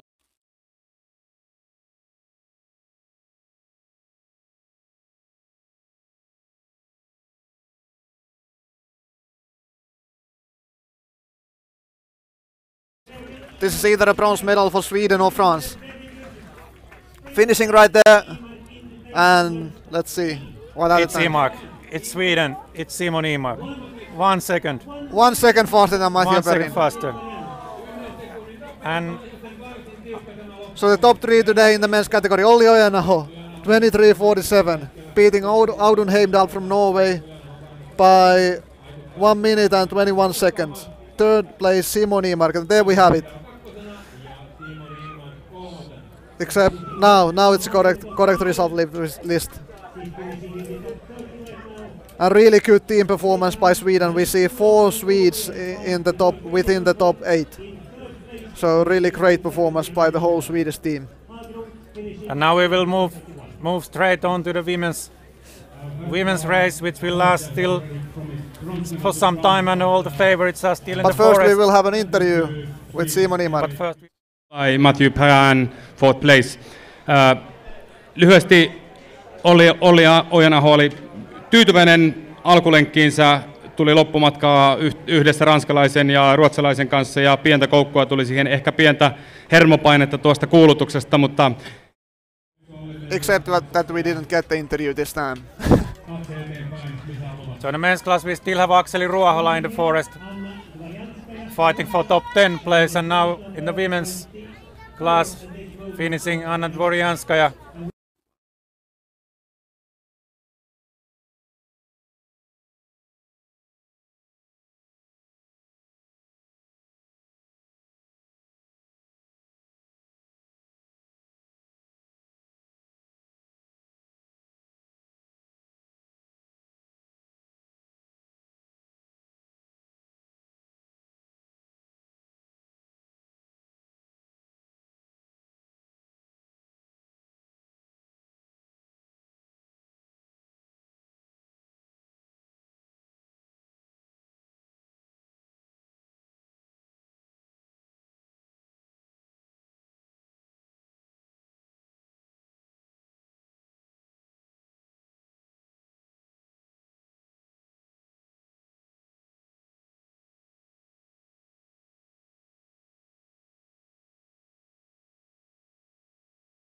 Really interesting route choice towards the last control. And there we got the finish from a Finnish runner Alexandra Enlund fighting for top 10. Finishing right there. 11th spot, 4 minutes 18 seconds behind the leader. Victoria Haastad Björstad, who has been leading for quite a long time. The strong finish time 25:14. And now an interview with Simon Imark. Beginning of the course, but then I did like 3 mistakes on controls, and but after that a very strong finish. How much do you think you lost time? Would you have had a possibility to challenge Olli Ojanaho today? I don't know, it's hard to say. I don't know.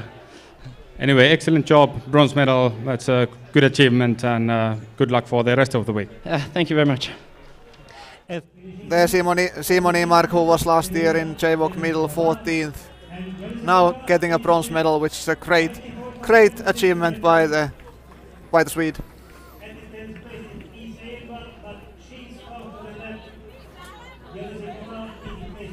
They're finishing Teresa Janzikova 9th spot. She's from Czech Republic, 3 minutes 26 behind the leader, and we already had a start from last year's winner, Simona Ebersold, and Akseli Ruohola has injured his leg. That looks bad. His ankle. Akseli Ruohola. He was on his way to top 15 result, and well, will maybe make top 20, but that looks bad considering the rest of the week.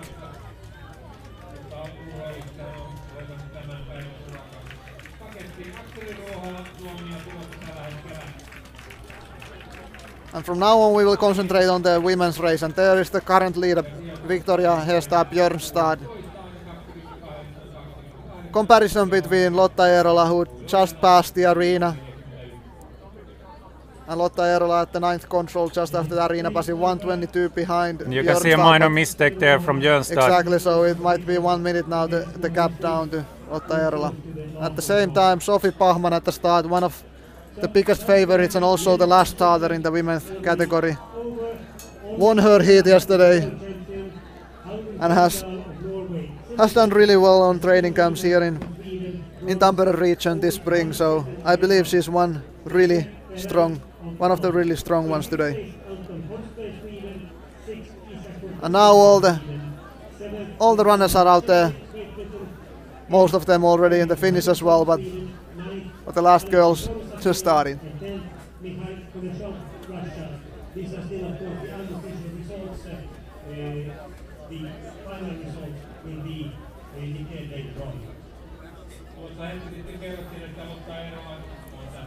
We are not expecting any favorites to the finish at the moment, but Jennifer Ricketts is approaching the finish. And now we have the standings for the men's race. This is the final results for the JWOC middle distance final. Gold for Finland and Olli Ojanaho. Silver Norway Audun Heimdal, and bronze to Sweden Simon Imark.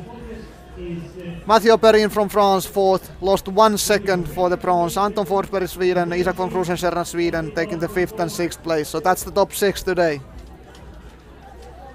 Olli Ojanaho in his own class, winning by 1 minute and 21 seconds.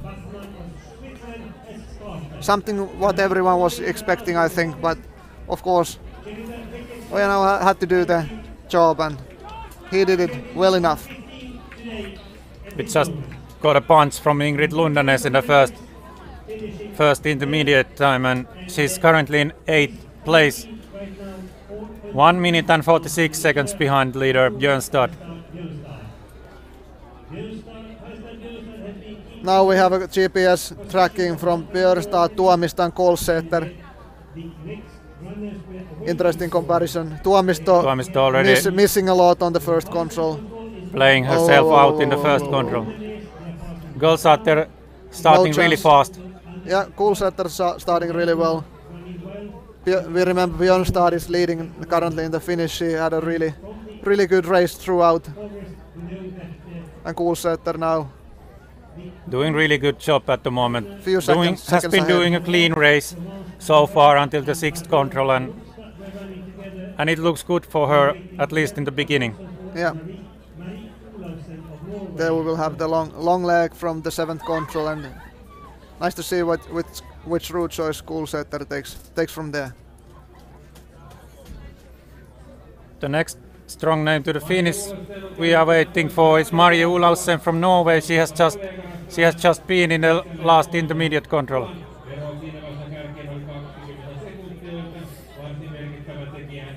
Now the situation at the split time, Victoria Hestad Björstad leading there, just like in Finnish. Sanna Fast 4 seconds down. Marie Olaussen 3rd from Norway. We just got the punch from Olaussen in the last intermediate control. She's actually ahead of the current leader Björnstad there. That's an interesting news. 16 seconds ahead. So in case she does the last leg well, she will be the new leader in the finish, and then Norwegians will have She's currently running the last leg towards the last control, and we will soon see how it will go.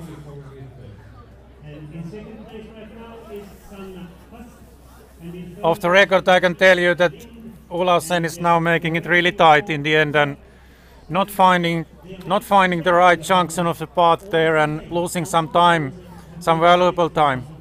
Here a comparison between Kolsäter, Ebersold and Klemettinen, and we see Klemettinen missing a few seconds there, but Kolsäter and Ebersold have started the race really running quite strong. Evenly there, Ebersold and Kolsäter. Yeah, Ebersold is the winner of JWOC middle distance last year.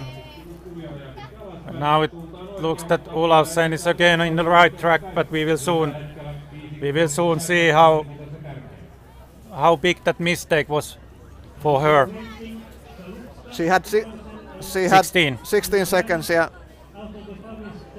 We are waiting for her to the last control. Any second now.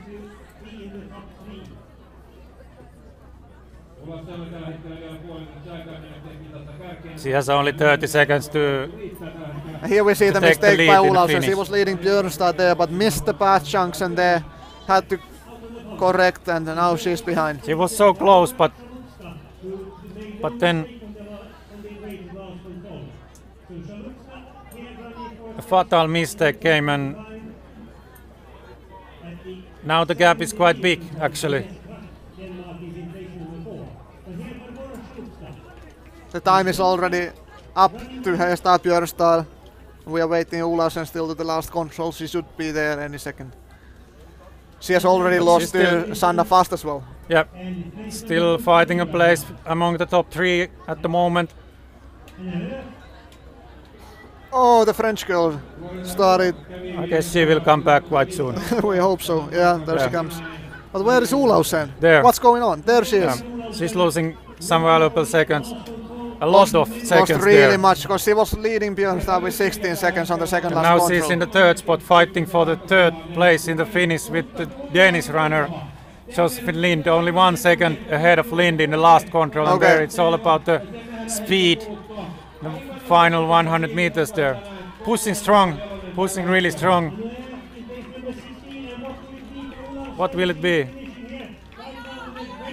Oh, that was a really sad last leg for Mari Olausen from Norway. The same time with Josephine Lind. Josephine Lind, yeah, exactly. Both 3rd spot. Third place right now.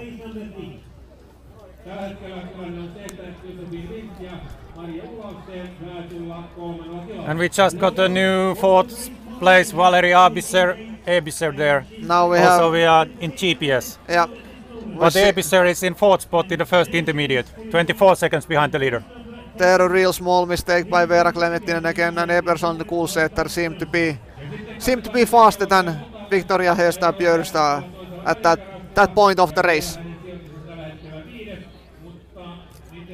Lotta Eerola has punched the final intermediate in 5th spot, 1 minute and 10 seconds. It's really tight there. Anything can happen. Still, she can still reach the 3rd spot if everything goes really well in the Yeah, we remember that. Last leg. Mari Olausen was missing a lot after that point. She's actually only 34 seconds behind the current leader, Björnstad. Yeah. The current leader in the finish. But we see some GPS pictures of Lotta Eerola, and she's not doing really well right now. Also having troubles on the last leg towards the field. Now there will be even bigger pot because quite many runners have been taking that. There is some minor path going in the forest, and we have seen quite many runners doing the same kind of mistake. I wonder if Lotta Eerola knows where she is, because she was heading so long towards the east, and definitely not watching to her compass right there. But now she's heading south and down from the hill.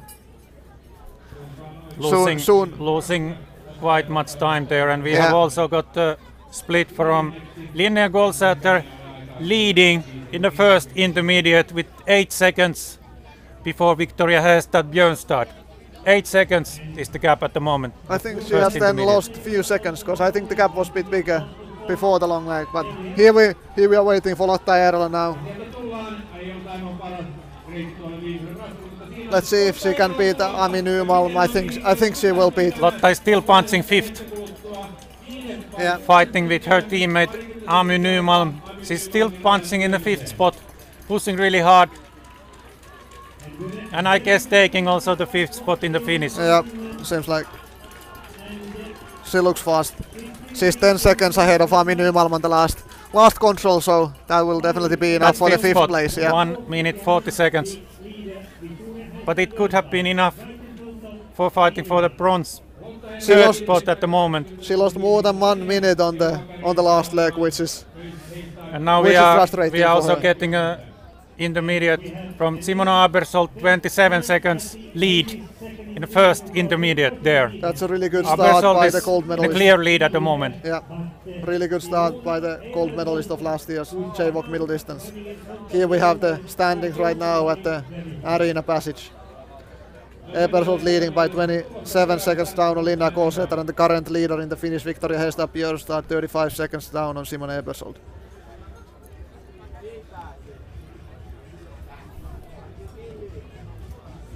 And only 2 starters after Simona Eberhold, Veera Klemettinen and Sophie Pahman.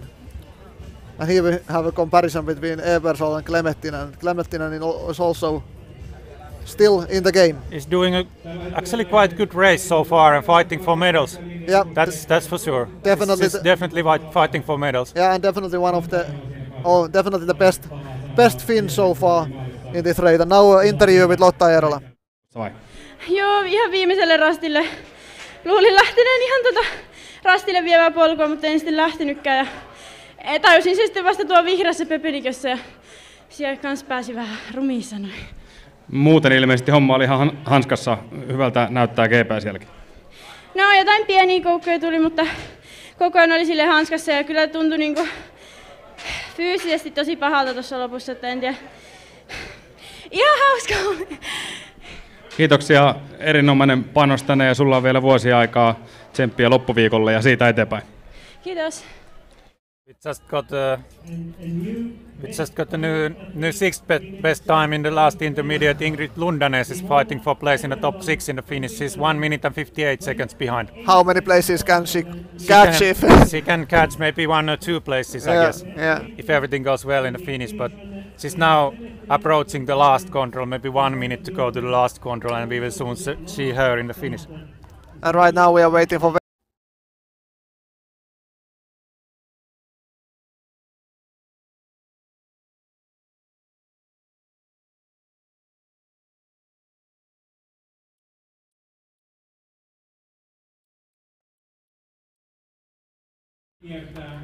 And she's there in the 5th spot at the moment, 51 seconds behind Simona Abersholt, but still definitely in the fight for the bronze medal or even silver medal. Yeah, even silver medal. Linda Kolsvetter is still out there, I think. Yeah, she is. Kolsvetter is at the moment executing the leg 11 to 12, looking quite good at the moment. Her route but for Ingrid Lundanes, her route doesn't look so good. I can tell you that she's taking the same route to the last control as Lotta Eerola just did, and it was 1 minute mistake for Lotta. Identical mistake there. Just identical.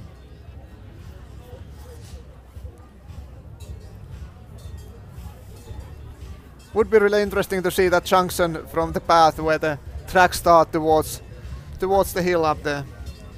I think quite many runners will go there again towards that place. Yeah, here we have the comparison synced between Björstad, Eerola and Lundanes. And we have still one runner missing. We have still one runner missing for the first intermediate, Sophie.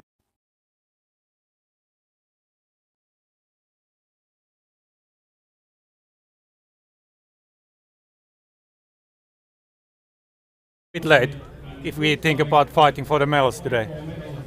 But it will be really interesting still. There are Valerie Ebischer, Linnea Golsäter, Simona Abersholt, Veera Klemettinen, who all can be in a fight for the medals today. Yeah. And there we have Ingrid Lundanes coming to the finish. Running the last meters there. She punched the last control in the 9th place, 2 minutes 24 seconds behind the leader, and there she is, running the final 50 meters, taking everything out. Will beat her teammate Ingeborg Eide by some seconds there. 9th, 2:27 down on Victoria Hestad Björnstad.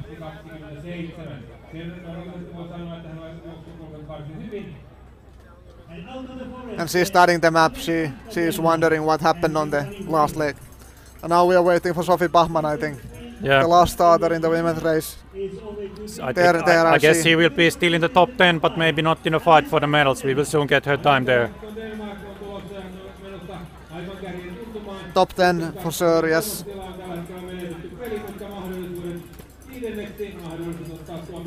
10th, 1:34. Yeah.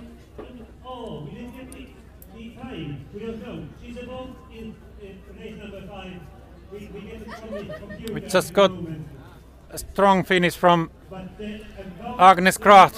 We were actually missing her missing her in the final part of the race, but she did really strong last part of the race and taken the fifth spot in the finish. Yeah, really strong. Again, a Dane doing really well. Danish team has been really strong today, and she's 1 minute.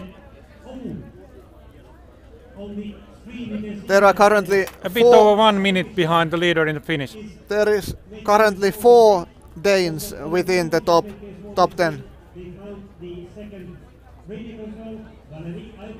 We are missing the time of Agnes Kracht there, but we just got the time from Valerie Ebischer in the final or last intermediate. She's 44 seconds behind the leader, Sanna Fast there, but only 8 seconds behind the current leader in the finish, Victoria Björnstad. Oh. So it will be really tight. 8 seconds Would is be the nice difference. to see the GPS now. Sanna Fast taking there we see that mistake that from one, Fast. But those have already finished, of course, Fast and Björnstad. And now we are looking for Ebischer's GPS, how she will handle this place. And with her is also running Anu Tuomisto, who also had a chance to top 10 positions today. Yeah, and look at that. And what is Ebischer taking the same route? Seems like as quite many runners before her, and that's a mistake. That's a clear mistake. Yeah, she had the chance for the leading position actually in the finish, but with that mistake she lost that chance for sure. And now we got the new leader time. Linnea Gulsetter 10 seconds before Sanna Fast in the last intermediate now she will start that last leg. And soon after her, I can tell, is also coming Simona Apersold, and she will cross the old times now. Yeah. She will make a strong intermediate, and this can be the world champion, Simona Apersold. But based on the GPS tracking that we have seen so far, I think the most difficult leg has been today, the last leg. So Simona is 1 minute 17 seconds. She has 1 minute and 17 seconds is the lead at the moment, Yeah. 600 meters before the finish. She should have enough time to do the mistake as well. Yep. And she's now taking a bit different kind of route from the second last control towards the finish, but I guess she has time. Yeah, and there is Valerie Ebischer at the last control. It will be really tight for her. Right She's behind at the moment in Satu the Tuomisto. third spot. 8 seconds behind Sanna Fast, who is in the second spot in the last control. So we will see how it goes to the finish, but I guess she will finish third at the moment. But as we know, hard. there are still strong runners coming.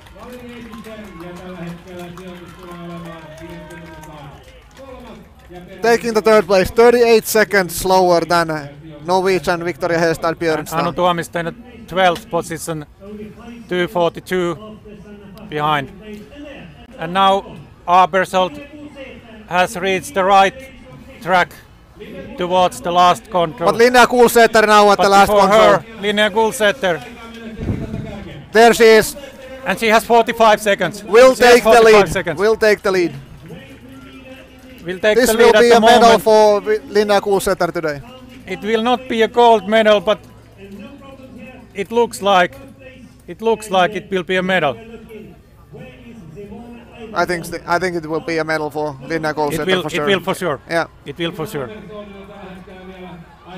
But really soon now, also Simona Ebersold about to finish. And there she is. At the last control there. This is the new. It's a clear lead. This is the world champion It's of over today. 1 minute. She will for sure be the world champion. She will renew her world champion title from last year.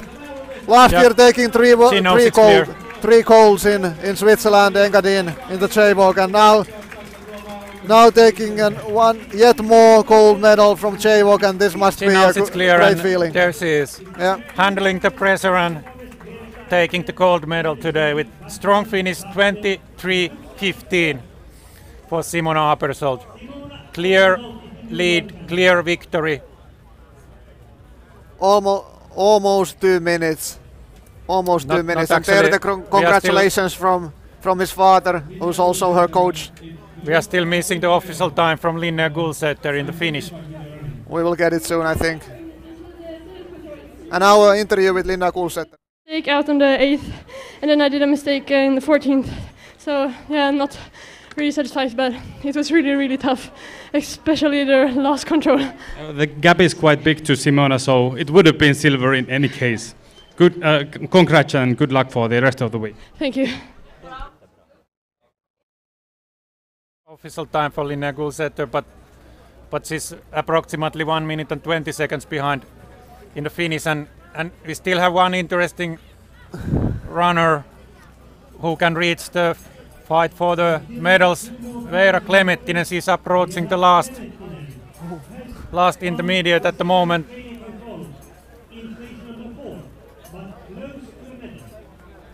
And she's in place number 4. But as we remember, Sanna Fast made a mistake.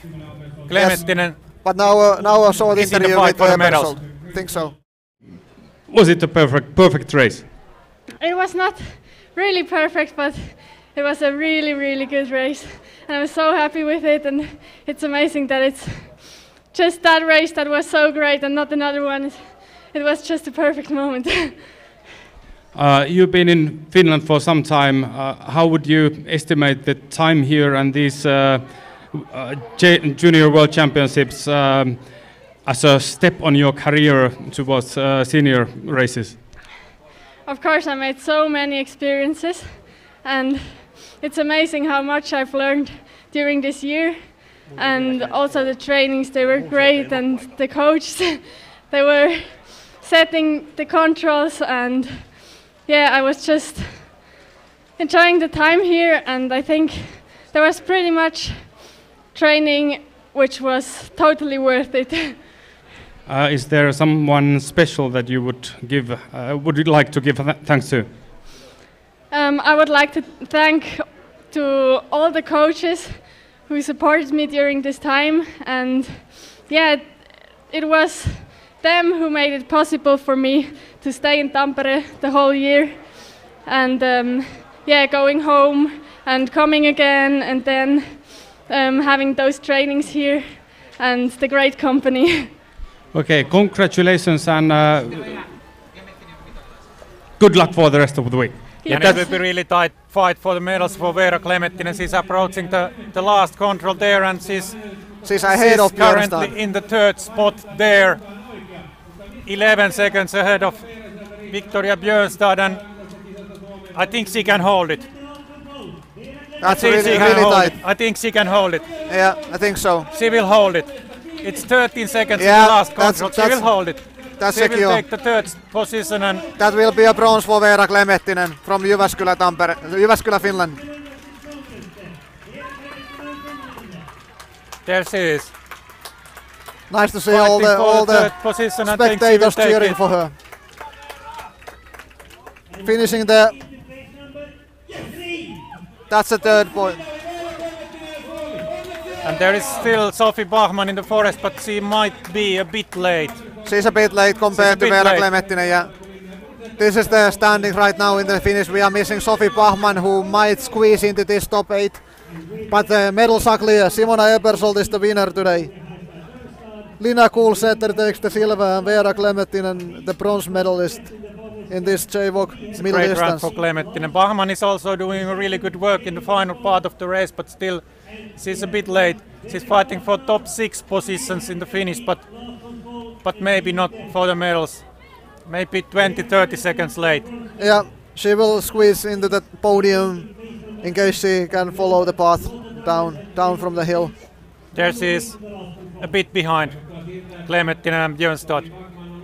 But Bachmann takes the wrong path again. Let's see how fast she notices it and can turn. She finds turns, it, but yeah. she's late. She notices it fast. Heads towards the finish.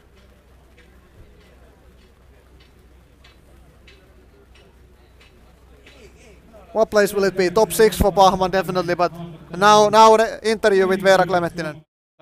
Vielä viimeistä naista odotellaan, mutta eihän sieltä ehdi, kyllä se pronssimitali on. Miltä nyt tuntuu? tosi hyvältä. Miten oma suorituksesi vaikutti siltä, tai koko ajan on vaikuttanut siltä, että olet hyvin keskittynyt ja hyvin fokusoitunut tähän suunnistushommaan?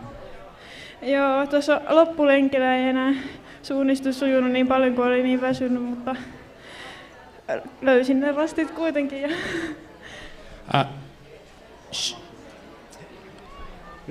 Shortly in English also, bronze medal, Sophie Bachmann is finishing but not in time enough to take the bronze medal away. They're finishing. It's looking good now. How about punching the last control there, and 2 minutes 26 behind the leader, fighting for top 6 positions. I think she can take the 5th position. We will see soon. Congratulations. And Sophie Bachmann. Sophie Bachmann there, crossing the finish line right there and taking the fifth position. Position. So we have it clear now. Simona Abersold, the world champion, silver medalist Linnea Gulsäter from Sweden, and bronze medalist Veera Klemettinen from Finland. Victoria Hestad Björstad, who was leading very long, will be 4th today. Sophie Bachmann just finished to 5th place, and Sanna Fast, the last one in the podium from Sweden. And here we see it. Take a look at yourself. Simona Ebersold, overwhelming champion, just like Olli Oena on the men's side. Linnea Gulsäter losing more than 1 minute to Simona Ebersold. Veera Klemettinen 3rd, Victoria Hestad Björstad 4th, Sophie Bachmann, Sanna Fast. That's the top 6 today. And a good input from the Swiss team. There are 3 Swiss among the top 7 today.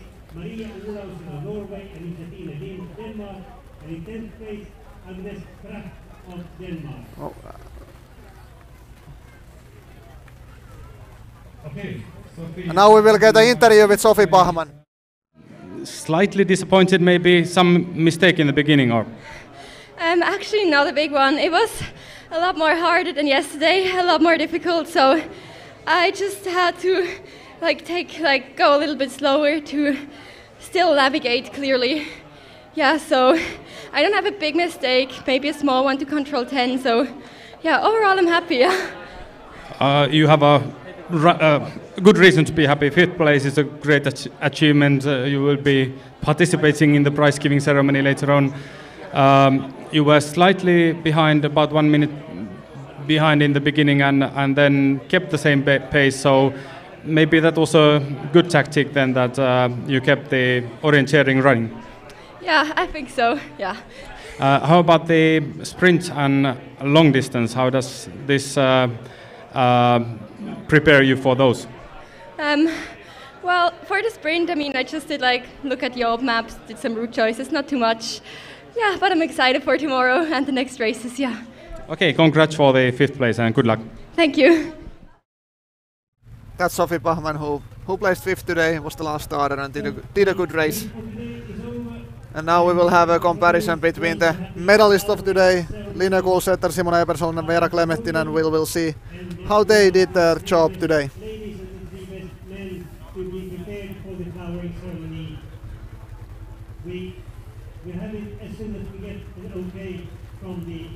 Seems like they have all done a good job out there. Klemettinen, they're missing maybe 10 seconds in the third control, but otherwise doing good job, while Abersold and Gulsäter are executing the legs really well at the moment. And there again a really small mistake by Veera Klemettinen.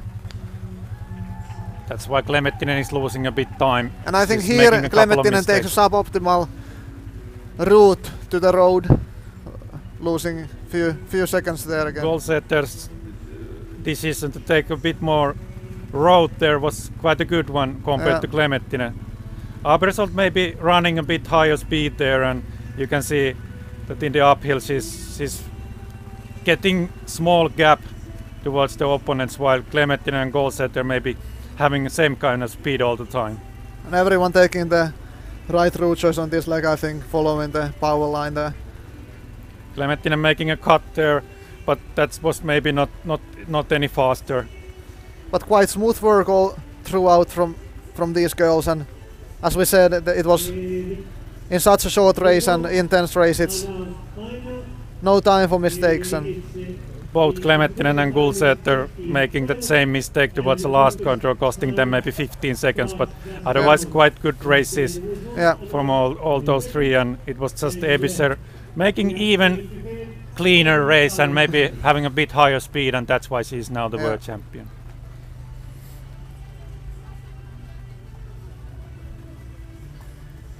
Here's some happy faces from the top 6 placed Swiss, Simona Eberson and Sofia Bachmann. And I think that's it for today. It was a really intensive and interesting day out here in Viitapohja, following the JWOC middle distance race. Winners from Finland and Switzerland, and tomorrow it's time for a lot different kind of orienteering in the city center of Tampere, and it's a sprint race tomorrow morning. And thanks for following us today, and let's hope as many as you can join also for tomorrow for the sprint race, and see you tomorrow. Thank you also.